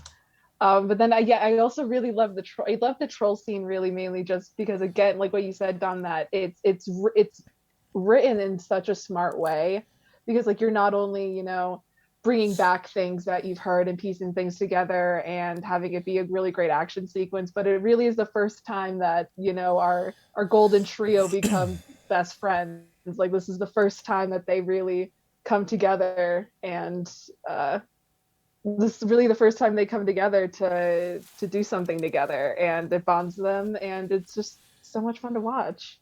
And I think acted really well as well. Yeah.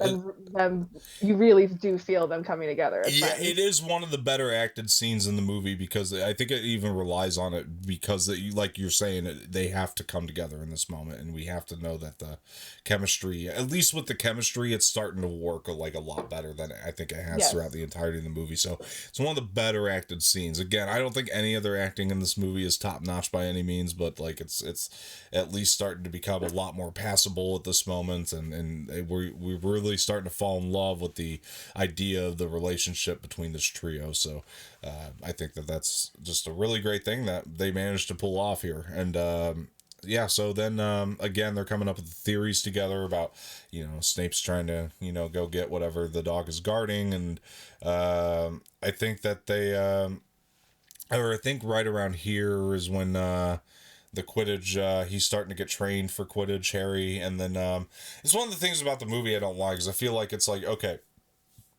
it's just like, it's almost like the way that it's cut together. Like, it's like, okay, we learned Wingardium Leviosa, we're going to get a little bit of a break between that, but then like right after that, we're going to use Wingardium Leviosa. We're going to utilize that very shortly after, and then we're going to learn Quidditch, and then we're going to get a slight break between, just very slight, and then like next thing you know, we're playing Quidditch. You know what I mean? It's just, I feel like that's kind of where this film falters quite a bit, is just like the fact that it's of its structure at times. Like, I think in the middle moments, like sometimes the structure isn't like necessarily paced very well. Like I could use more of a break between certain moments to just kind of give me a little bit more time with maybe just the characters in general and getting to know them better. Or, I don't know though, because they had a very, kind of thick book to kind of put into one movie here, and I think it's a great adaptation. There's certain things like that kind of bother me, but yeah, anyway, so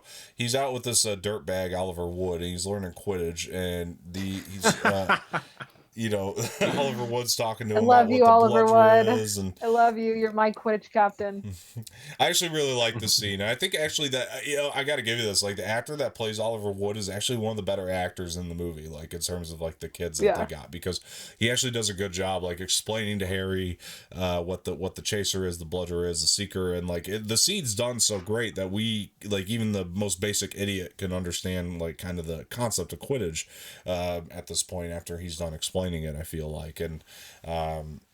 So like yeah, I think the scene's really cool when the bludger's coming back. One of the better special effect moments too is when the bludger's coming down at Harry. He has to beat it with the bat and it goes flying away. Like I think that's actually really really awesome. And then I like that it comes back and hits Oliver Wood in the chest, and he's got to like struggle with it to get it back in the cage. Careful now, it's coming back. And then it hits him. It's hysterical.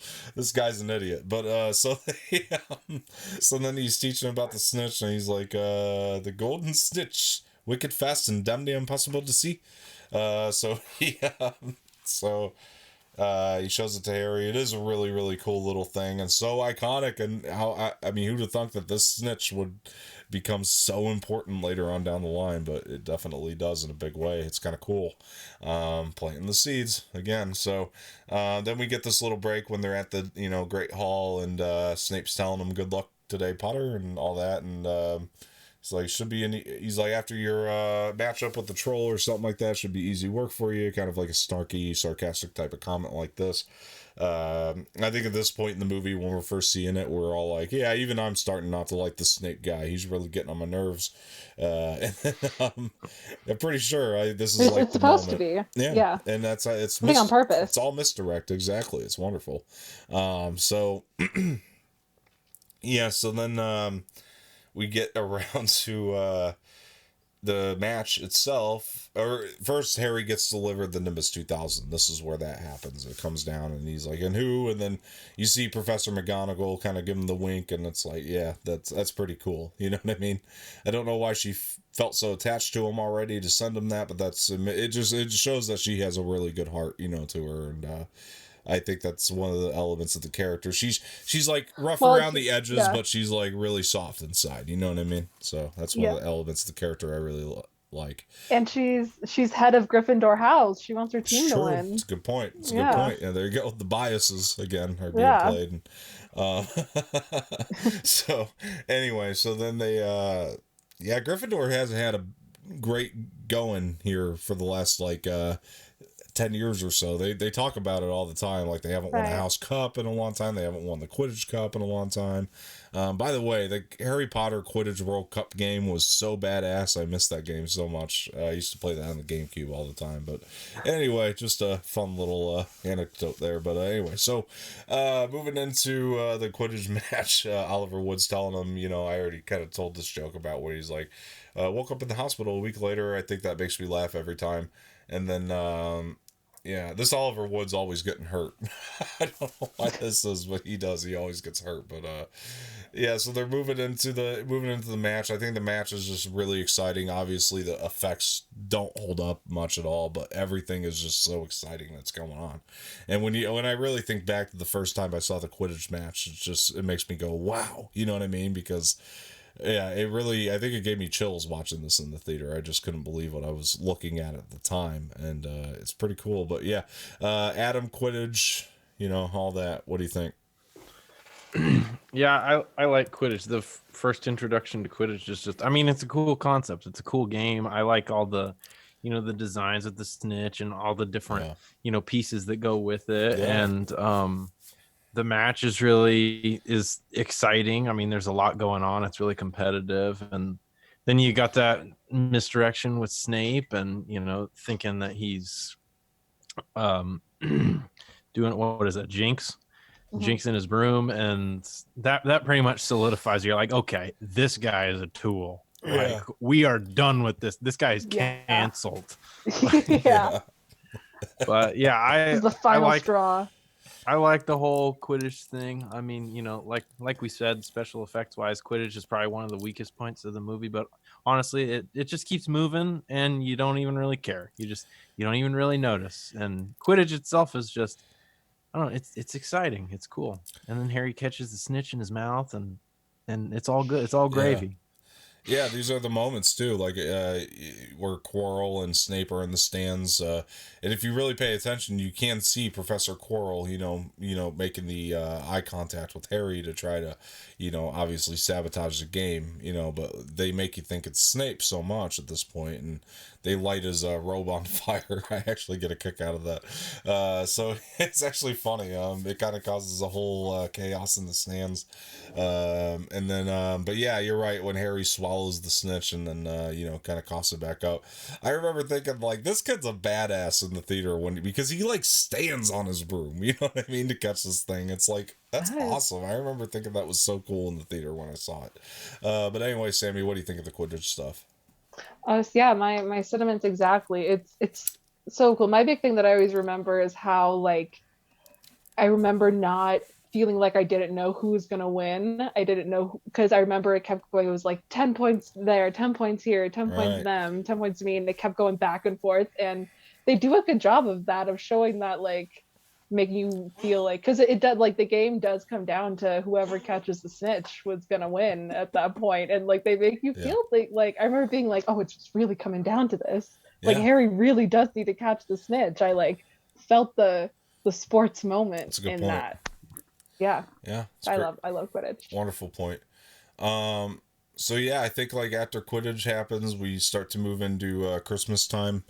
And then Hermione's like, she's gonna leave for the holidays, but she's like, make sure you guys sneak into that restricted section, no big deal, and try to find this book on this guy, or find this book about because wait, doesn't Hagrid tell them about the stone before this, actually? Now that I'm thinking about it, because they talk to Hagrid, right, they talk to Hagrid, and then he's like, I shouldn't have told you that, right? Yeah, because they go right. Because I don't remember what happens first, because they go to the library on their own at one point. That's later. That's where that's Hermione much later. finds. That's much later. Okay. Because we haven't even found out about Nicholas Flamel or anything yet. So the first thing is they're talking to Hagrid. He tells them about what the dog is guarding is between Dumbledore and me, and it's about the Sorcerer's Stone. Or wait, what is the Nicholas Flamel part? You're right. That is because it's after they that's find coming Fluffy. Right up. You are right. They find Fluffy, and then they go to Hagrid. Right. And then he like says something about the stone, and then and then it's something later. Correct, because they go to the library. Yeah. I just got the image in my head of Harry going, Nicholas Flamel, look at Nicholas Flamel when he's sneaking through the... So you're right. So what they do is, so then they go to the library, and there's library is where Nicholas Flamel is mentioned for the first time. Right. Well, actually, he's mentioned for the first time in an extended scene, or a deleted scene that didn't make it into the movie, but it's actually he's mentioned first in Fantastic Beasts: The Crimes of Grindelwald. You even know Harry Potter? Actually. Ed, remember when we made up that character in FYE, the actually guy who would just pop out from the ground when somebody was saying a fact about the movie? Well, I do say actually. That was one of my favorite things. But anyway, so he just had a monocle and just hit his one monocle. Hit his cane. Actually, that's right. He always hit his cane against the back of his boot. He was just like pip pip cheerio or whatever he said, and just like went off and disappeared. But anyway, sidetrack. So in the extended scene, it's actually really, really funny, and I wish they would have kept it in, because that's when Hermione, they find his card or something like that, and like one of the chocolate frog things, or Ron had it or something like that, and that's actually first time he's mentioned, which is actually much closer to the book. And there's this really funny scene where Neville comes in, and he comes in, he got his legs frozen by Malfoy. I can't remember the name of that curse that like petrifies the legs or something like that, but Malfoy put a curse on Neville. He comes hopping in, actually, because his legs are stuck together, into the Great Hall. And Seamus, this is really funny, was like, he gets up and he's like, hey, I could actually fix you. And then Neville's like, no, don't, not you. You know, he wanted like somebody else to like, you know, fix the curse, because Seamus has obviously been blowing himself up the whole movie. And Seamus gets so upset and he's like, if you haven't noticed, my eyebrows have completely grown back. And he gets mad, then he turns around and you see there's like a big bald spot on the back of his head. It's a wonderful scene that I really wish they just would have kept in the original cut, but very funny stuff. But they so then they leave, and then it cuts over to the library, because Hermione's like, that's where I heard the name before, Nicholas Flamel. I can't believe that. One of the funnier I got to scenes. check this out for some light reading. Right, for a bit of light reading, and then Ron, this is light. I think that's really funny. I mean, it still makes me she laugh. like slams it down on the table too. Yeah. So good. So then we move into Christmas time, which is like where Ron and Harry are playing chess, and then she's like, okay, now go do your research on Nicholas Flamel, find out what you can. And I think the chess set is really cool, by the way, the moving chess. I was always obsessed with that as a kid. Same. So cool. And then I don't know how it holds up in CGI terms, but it's just the concept of it is really, really great. But so then she says, I always found it interesting. I guess this is a UK thing when she says, Happy Christmas, you know. I always found that to be very interesting. But then she says that, and then Harry and Ron say it to each other like the next day, and then he gets the invisibility cloak, which, oh god, this scene is just delightful when Harry comes out and he's so happy that he actually got presents, and I love the look of the sweaters, and like it's a wonderful moment. I really love that moment. And then, so he uses the invisibility cloak. He gets the invisibility cloak, which, in the books, did they ever confirm who gave this to him? Wasn't it Sirius who sent it to him for some reason? Because I want to say yes. It was, I want to say actually it was Dumbledore. I think Dumbledore. Was it? Okay. I don't remember the reason why, but for some reason Dumbledore had it. Okay. Like, it might have been, like, James might have given that to Dumbledore ahead of time before he died, and I think he might have had it. I believe that's right. I'm Interesting. not sure. Yeah, okay. Yeah. I can't remember. I feel like they did confirm in the books, but I just can't remember the exact explanation. But so he gets the cloak, and then he puts it on, goes into the restricted section. I love the like image of the floating hand just going through the books, and like I always love that this scene for those reasons. And then this is where like Filch, Snape, and Quirrell like have no friends at all. They don't get invited to Christmas parties or anything, because they're just hanging out here. Snape is like interrogating Quirrell, and then Filch comes up with like the lantern. It's still hot. That means a student's been out to bed, and they all like freak out. Smiles. Yeah. He like smirks. All of them are like, that means a student's out of bed. All three of them go taking off. Like, this is the most exciting news we've had all year. You know what I mean? Like, finally, a student. But anyway, so Harry goes into this other room where he finds the mirror of Erised. Obviously, such a cool element to this movie. It's so great. He runs and gets Ron. You know, says that he saw his parents, and then Ron looks in the mirror, sees his desperate desires. He's head boy, and he's won the Quidditch Cup and all that kind of stuff. And I think that stuff is really, really cool, and very heartbreaking and sad, obviously. And Harry spends like half his life in front of this mirror, and Dumbledore comes down and tells him it's going to be moved to a new home. And I like that he was like, men have wasted away in front of this, even gone mad. You know what I mean? I think we know who he's referring to on some level. You know what I mean? And I think that's pretty cool.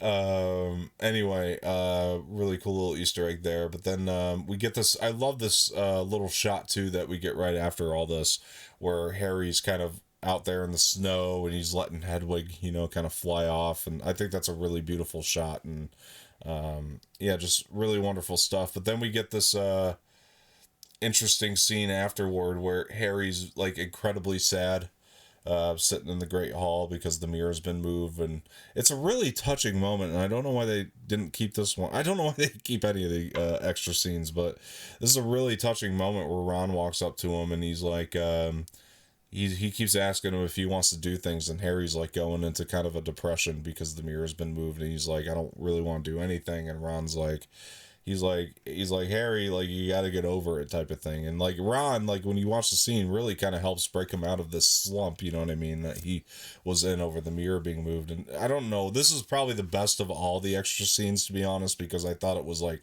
in terms of like that male camaraderie that him and Ron have, like I think that it's like, why in the hell didn't you keep that? Aww. But it was so touching and so wonderful for their friendship, and I thought it was a really strong moment that they should have kept. And probably some of the better acting they did, in all honesty, in the entire film, and they didn't keep it. Always surprises me when I see it pop back up. But anyway, so anyway, what did you guys think of all that? Obviously outside the extended scene, but yeah, I love the library scene. I love Filch hunting down the kids out of their bed. I always get a kick out of that. Walking with his lantern with a little smirk on his face. Can't wait to find a child out of bed. He does. He lives for it, man. I really like. He totally does. Like he would do that job for free. Yes. I love Harry sitting in front of the mirror and seeing his parents. Like it's really kind of sad, and brings Ron in there, like expecting Ron to see his parents, and Ron sees his own thing. But yeah, it's heartbreaking. It really is. It's really sad. But yeah, I really like that scene. Sitting in front of the mirror is probably one of my favorite moments of the movie. Just seeing his parents and seeing the look on his face it's priceless. Yeah. Samee? Yeah, I completely agree. And again, that's one of the big things that always sticks out in my mind about this movie is the mirror of Erised. And I mean, that just adds to like kind of the awesomeness of this world. Like everybody then just wonders what would they actually see? Because one hand you want to imagine be something as sentimental as like Harry seeing his parents, but then like maybe you just see yourself like winning that trophy you always wanted to win. Like if it asks what your deepest desire is, what would it show back? So yeah, I think that's incredibly interesting, and I'm angry also that scene didn't get added in, because I mean that's everything we love about Ron. That's why he's your best friend who's always going to be there to cheer you up when you need him. It's really strange to me. That's the one that's like, I feel like that if they were going to keep any of them, like they should have kept all of them, but like that one for sure always like really confuses me why that wasn't kept in the original cut, because I'm like, that is just so awesome. Like that was like the best acting I think both of them did together. So I don't understand it, but yeah, you're right, 100%. But so they basically tell Hermione about what they found out at this point, and then they're like, well, we're gonna go talk to Hagrid. So they all get under the cloak, and they go talk to him about Nicholas Flamel. They find out that Hagrid has a dragon. I always love when Hagrid's beard gets lit on fire right around here, and like how he named his dragon Norbert. I found that to be funny. Yeah. He's like, you named it, and he's like Norbert, and he's like, he's got to have a name, doesn't he? Like I always find that to be hysterical. Hagrid is like the biggest softie. He really is. He's such a sweetheart. He's like, he's honestly like adorable. Yes. Yeah, he is. He just wants to take care of the creatures. He just wants to make sure everyone's okay and safe and taken care of. That's all he wants. It's true. It's true. Very true. And then, of course, they get caught by that little asshole Malfoy, and he's looking through the window. And oh, by the way, another really funny part that I just kind of skipped over here was when Hagrid was like, "Oh, I'm in no mood to entertain today," and then all three of them, "We know about the Sorcerer's Stone," as he's closing the door. Oh. So he's just like, come on in. So then they all they go into the hut, and yeah, then that's when they get caught, and There was another part too where he talked about how him and Dumbledore knew about the stone, or that he was like, he's like, I shouldn't have told you that. I should not have told you that. I really wish they would have kept that aspect about Hagrid through all the films. Like, I wish there was one moment in every Harry Potter film where he said, I shouldn't have told you that. Like, at some point, like in every movie, but whatever. It really works in this movie. And then, so then they get caught, and then I really like how Draco kind of gets his here when they're talking to McGonagall, and she's like, the four of you will be in detention. She's like, you were also out after hours, so yeah, obviously you're going too. And then they have to go to the Forbidden Forest. I mean, obviously this is our first introduction to that, so super awesome. Some of the darker stuff in the film, for sure. I love the look of the silver unicorn blood, by the way. Like, I like how they translated that to screen, because that was something that was always kind of like talked about in the book, like how silver the unicorn blood was, and I thought that just translated super cool in a super cool way. So then they're going through the forest, and we're kind of like looking at finally when Draco and Harry go off on their own, we find out that they run into they're called centaurs, right? Isn't that it? Right. Yeah, and then the main one's name is Friends. I don't know why this character never popped up again, because he is pretty cool, like, in all honesty. Yeah. Or just centaurs in general. They did pop up in, like, the 5th movie for, like, a brief second, but this character... And he's in the book more. Yeah. He has a bigger role in the book. He is, yeah, 100%. Yeah. I really wish he would have just popped up throughout the movies, because he is one of the coolest characters, in my opinion. Like, the way he just knows so much, and it's like, and it makes me wonder, like, how do you know so much, buddy, about all this stuff that's going on? But, yeah, it's really, really a great scene, and I wish that him and Harry would have built a relationship throughout all the films. That's something that's definitely missing. But I'm glad it's here. I thought it was a cool little conversation, and then Hagrid comes up and, tells them, and then Harry goes back and reports back to Ron and Hermione and kind of says what he found out and learned about Voldemort, kind of being, living like a half life, and, he's probably walking around the castle and or at least in the vicinity of the castle. He's kind of nearing Harry at this point. And, yeah, anyway, then they go question Hagrid about the dragon. They find out it was a hooded figure. That kind of gave him the dragon egg and all that, and they're piecing this all together. Then Snape catches them out in the hallway, and he's like, kind of like, as if he's like looking out for their best interests. He's like, you guys better be careful, people think you're up to something. And what's really funny to me is he says this in a way that really makes him sound suspicious, but I really think he was looking out for their best interest in the moment, like, knowing what we know now. But whatever. But Adam, anyway, what do you think of all that? Yeah, I like the whole unicorn blood thing is super cool, and the centaur in the forest, that's all cool. The detention, I think it's really funny that, like, you get in trouble for being out of bed at night, and then they give you detention and make you be out of bed even longer at night. Yeah. It's like, okay. Remember, it's like you get caught smoking a cigarette and you're gonna smoke a whole thing. Like, you think you like doing crack, kid? You're gonna do this whole bag of crack.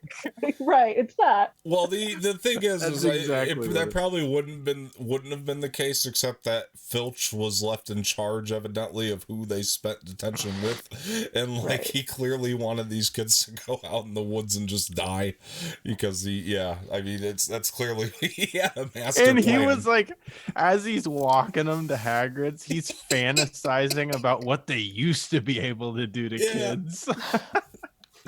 He's just like, dude, he's so messed up. He does not like children at all. Like, clearly, Bill's just such an underrated character. Clearly, he should not be working at the school where there are kids. But no, dude, he is a hazard to children. He needs to be somewhere else. He probably needs to work in a prison. 100%. Anyway, Sammy, what do you think? Yeah, I mean, I again totally agree. I really like all of the little hints we get about Snape, because again, you saying like he sounds kind of menacing, and when he says that, but then you think like, I mean, he also kind of has hints of that Quirrell is actually Voldemort too, so like he knows that he's out there, and yeah, it's again, it's really fun to go back and kind of look at all of these hints that are being now kind of so obviously dropped, but also just work Yeah. so perfectly Yeah. in the narrative itself that it works both ways. Yeah, I was laughing in my head because at first I was like, well, if Snape knew, then why didn't he just fucking say something? Then you got to think he's playing both sides of this. He always has Yeah. been playing both sides, even though obviously he's on the side of Dumbledore and Harry and all that, you know. But Right. like he was playing both sides, so he had to keep himself very secretive this way. And yeah, so the more I thought about that, it's like, yeah, there really isn't a plot hole there because it really does make so much sense when we're really looking back at it now. But so Harry is like, yeah, you know, they're like, what do we do? He's like, we're going down the trapdoor tonight. They go over. They learn that there's been a curse put on the harp to put the dog to sleep. Oh, first of all, we got to talk about Neville as they're trying to sneak out, and the Petrificus Totalis, they freeze him up, and then he goes down, and that stuff's really funny. But then they go down this trap door. Once they get through past the dog, which is pretty rough going. The first thing is that you see is like actually the dog's slobber like falling on Ron. I found that to be kind of fun. And then they go down the trap door, and then they land in the devil's snare, and then they're like, you know, devil's snare hates sunlight. You know, then they end up using Lumos Hernen, I think is a spell that Hermione uses to like, well, they have to relax, and Ron's not relaxing, so they have to use the spell to get Ron down through it. And yeah, I think that this actually still really holds up, this Devil's Snare. I think they actually use this, they built this thing like practically, it looks like, because it doesn't look very CGI to me when I watch it again. So it's a very cool little visual thing. But and then the key scene comes after that, because then they find the broom, and Harry has to like kind of ride around and, you know, lead the keys elsewhere, essentially, for them to be able to get through and catch the one key that actually leads to the one fucking door they have to get through. So that's kind of a pain in the ass for him. But yeah, so big deal. And the key scene, now, that's another gripe I'll have with the film, is like the key scene I think really sticks out like in a way that like isn't necessarily great. Like it just did not hold up like in terms of the effects at all, but whatever. So then they're going through the door, and then they get to this chess set, and then this is where shit just really starts going down. This chess game holds the hell up until this day. Like this whole sequence is probably the best in the entire film, in all honesty, like of them playing chess. It's so exciting. It looks good. You can tell that they use practical set for this. Like that is incredible that got built. Like really, it's really astounding what they were able to do. There's some parts that are CGI'd obviously, but like for the most part they decided to go practical with a lot of these set pieces for this moment, and it looks so great. It's so exciting to watch.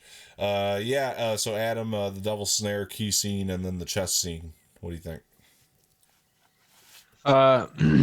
Yeah, this is when the movie starts really getting exciting. For some reason, I would always forget that the chess scene was in this movie. Interesting. Like, for whatever reason. And like every time I watch it, even though I've seen it so many times, I'm always like, it's the chess scene. Yeah.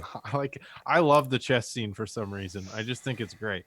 And yeah, like you said, like the set looks really cool. The fact that they obviously had to build all that stuff. And one of the cheesiest moments acting wise is probably during the whole chess thing when Ron is like sacrificing himself and Hermione's like, no, right. Yeah, for sure. That's pretty cheesy. I think it's funny too that like Ron is like the biggest chicken, but he just like, he's playing chess and he's so into it, and all of a sudden he's like, I will die for this chess game.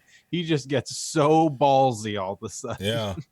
Well, no, and here's one of the things, and I remember watching it as a kid, though. To be fair, I remember watching it as a kid and thinking, like, this is crazy for these kids to go through. Like, I couldn't imagine myself having to do something like this, and, like, it just made me respect these kids, and it's part of what cemented my love for the characters, is the fact that, you know, they obviously have a deep care for each other, you know what I mean, and, like, the fact that Ron would step up to, you know, be such a friend that he would take himself out of the running and you know, hurt himself for them, and like, I always remember that being like a big powerful moment as a kid anyway when I was watching this. But One of the other things though that I really love about these last three sequences is, or these last three moments, these three little sections that they have to go through in order to get Harry to where he needs to be, is that each one of the sections utilizes a skill that the different character has that they set up early in the movie. Devil's Snare, that was Hermione's expertise. The key thing, flying the broom, was Harry's, and then the chess thing was Ron's. And we've set this up throughout the film, and I think that this is what makes it so perfect narratively. You know what I mean? For this Very to work astute out really observation. well. Yeah, thank you, appreciate that, Sammy. But what do you think of those three moments? And I completely agree. I just remember like the first time I saw it, I was like, did Ron just die right now? Right. Because Yeah, me it's too. very dramatic. Me too. Dead. The way everybody acts is very dramatic, and I'm like, is he For sure. dead? Because they're acting like he's dead. Yeah. Like he's about to kill himself for It's a them. tad bit over dramatic when you go back and watch it now, for sure. Like Adam was saying, like Hermione, like freaking out, and like how cheesy that all kind of comes off now. Just like, oh no! Yeah, for sure. God, yeah, for sure. And he's like got a brass set of balls on him in that moment. Yeah. He's like, no, he is all in. Yeah, for sure.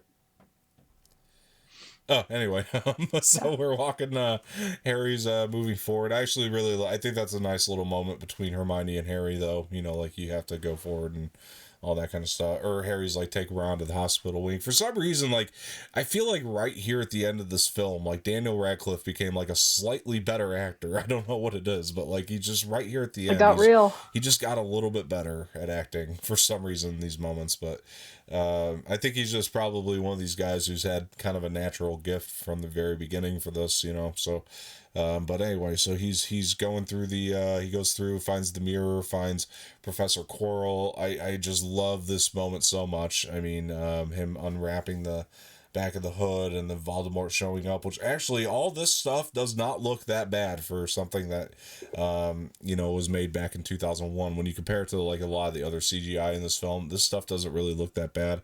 And obviously it's just a super intense scene. I mean, every time Harry would touch Quirrell, everything gets revealed here too, by the way. Quirrell's whole plan throughout everything, and the fact that he was kind of he had Voldemort, this entire time, and it really is the first encounter that Harry's ever had with Voldemort since he was a baby. And so it's like a huge moment. And then when he goes through and like the fire that's like going around everywhere, like this looks like practical fire to me. Like it doesn't look like CGI fire, but I doubt that they had young Daniel Radcliffe around that, you know what I mean? So like it had to be CGI, I would think. But either way, scene just plays really, really well. That Harry wakes up in the hospital wing the next day, and then Dumbledore kind of explains to him what the stone is. Has to be destroyed. Unfortunately, Nicholas Flamel will die, once the stone's destroyed.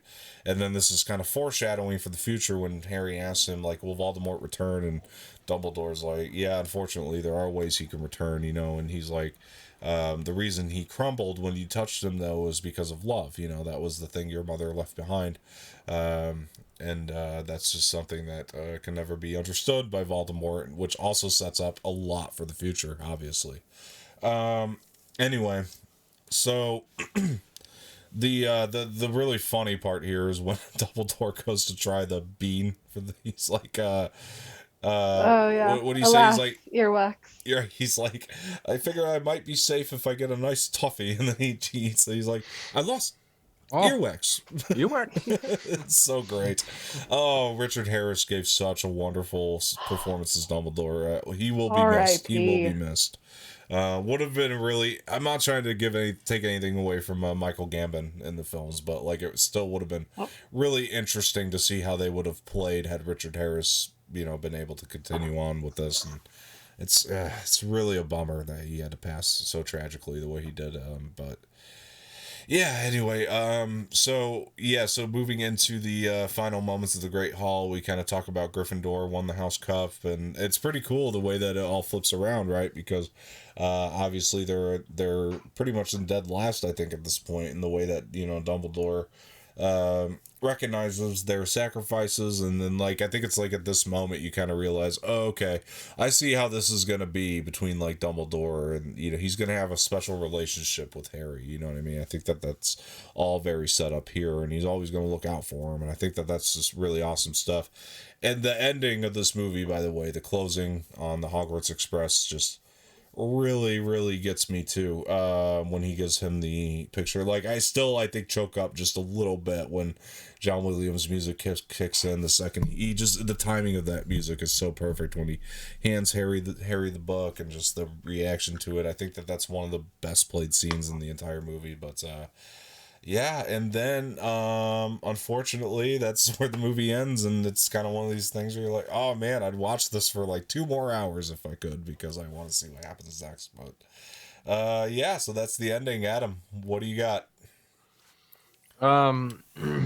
Yeah, the whole scene with Harry near the end where he meets Voldemort for the first time and everything. I do. I always think it's funny. It's like playing a video game and you're at the final boss, and the final boss should be super hard. And it's like he's obviously terrified of him. You got to be terrified of him the whole time. And then it's like you finally touch him and he just like goes to ash, and it's like, you kidding me? This whole time I could have walked up to you and I get what you're saying. touched you. Yeah. It's like meeting the final boss on a game and having so much hype, and he goes down in one hit. Right. It's almost like the chess scene was far more exciting than that. You know what I mean? It's like, yeah, I get what you're saying. Yeah, for sure. Also, it's funny that it seems at this point they hadn't committed to Voldemort not having a nose yet. He did have a nose.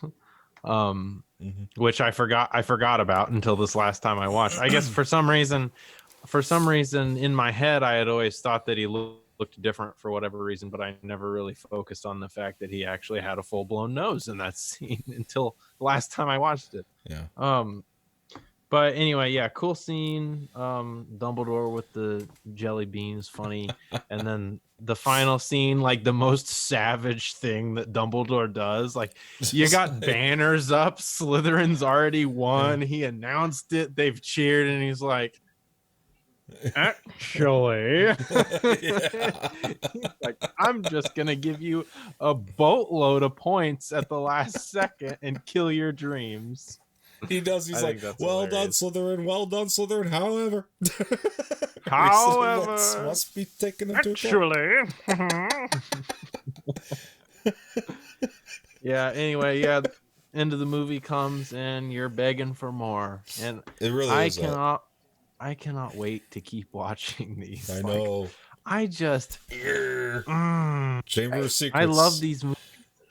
I love these movies so much. I know somebody's gonna be like wanting to punch me for saying this, but I told you before this started, like, I am a huge Star Wars fan, but I genuinely enjoy watching Harry Potter really more than any other movie series. Like, it's so cohesive, the whole thing. There's no separation. Every movie just makes sense. They fit together, and the character building is phenomenal, and you fall in love with them so easily, and the effects for the most part throughout the movie still hold up, and the music is phenomenal, and the mood is consistent, and nobody debates on whether one is good and one is terrible. Like, everybody just likes them, and nobody has to argue about it. It's like, if you're a Harry Potter fan, you're a Harry Potter fan.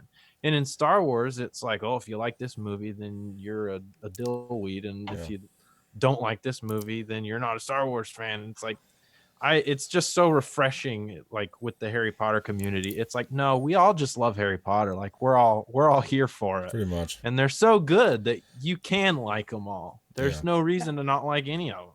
For sure. Samee?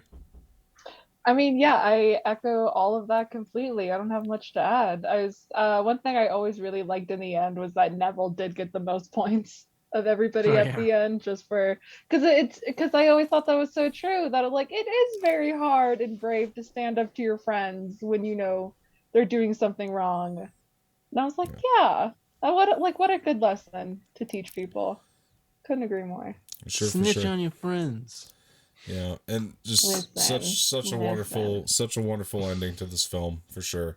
And yeah, guys, this has been an experience going back and revisiting this. Obviously, in closing, it's a weaker film than a lot of the others that come in the future, but it's not a bad movie by any means. I will let you know kind of a better, I will give you a better example of where I would rank it, like as we move on and move forward, because actually I'm not sure yet. I want to go forward and see how To be fair, I don't think there is a weak film in the bunch. It's going to be tough. It'd be tough to rank I them think all. they're all solid as hell.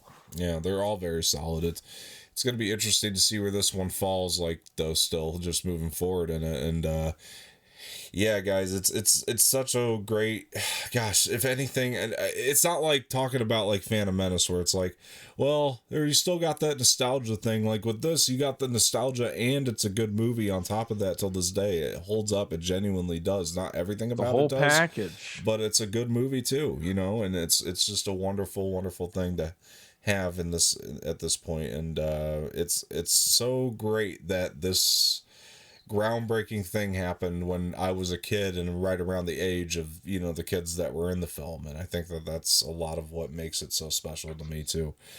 Just growing up with the franchise, and gosh, we're doing it again, Adam. I'm excited to go through another series with you, buddy, and this is so awesome. And thank God we have Samee here, the resident Harry Potter expert, I feel like, and this is going to be a lot of fun moving forward. Can't wait for Chamber of Secrets next week. I know for a fact that I like Chamber of Secrets more than this one. Chamber of Secrets to me is one of the most underrated Harry Potter films, so I'm excited to really dive into that one. I'll be able to lend a lot more of my personal expertise to that because I've read that book about 1 billion times. I've watched that movie about 1 billion times. I just love it so much. So that'll happen next week, folks. Chamber of Secrets. Hopefully we get Ian Schick back here, but fortunately he's going through something personal right now, so he needs to take all the time he needs to get through that. So, but hopefully we can get him back next week. So we'll see what's going on there. But anyway, guys, Adam, do you want to go ahead and plug where people can find you, or does everybody just know where you're at by now at this point with your massive new TikTok following? Oh, well, I mean, follow me on TikTok. That seems to be the platform. I posted a random video and now I apparently have 40,000 followers. So there's that. So yeah, follow me there. That's where I'm spending most of the time lately. I'm gonna start posting on YouTube again, probably here soon, and cool. Instagram's been pretty quiet for me, but I'm probably gonna start posting there again pretty soon too. But yeah, all of those at the Red Eclectic, and yeah, thanks for watching. Yes, thank you for joining. And Samee, where can people find you?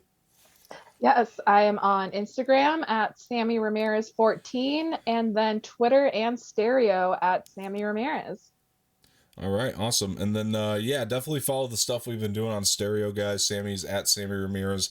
I'm at dommartino. If you want to get some extra podcast content over there, like, definitely go check us out and follow what we're doing, because we've been having a lot of fun over there. And I can't wait to hop on probably on Monday with Samee and just kind of get a better feel for how you guys are liking these Harry Potter reviews. So make sure you let us know over there and come interact with us, and maybe we could talk a little bit more Harry Potter with you guys. That'd be a lot of fun. But yeah, anything you guys want. So yeah, for sure. But you can follow me on Twitter at Dom_Martino_, and then on Instagram at Dom_Martino_ official. So yeah, make sure you do that, and I'll be leaving all that in the description below.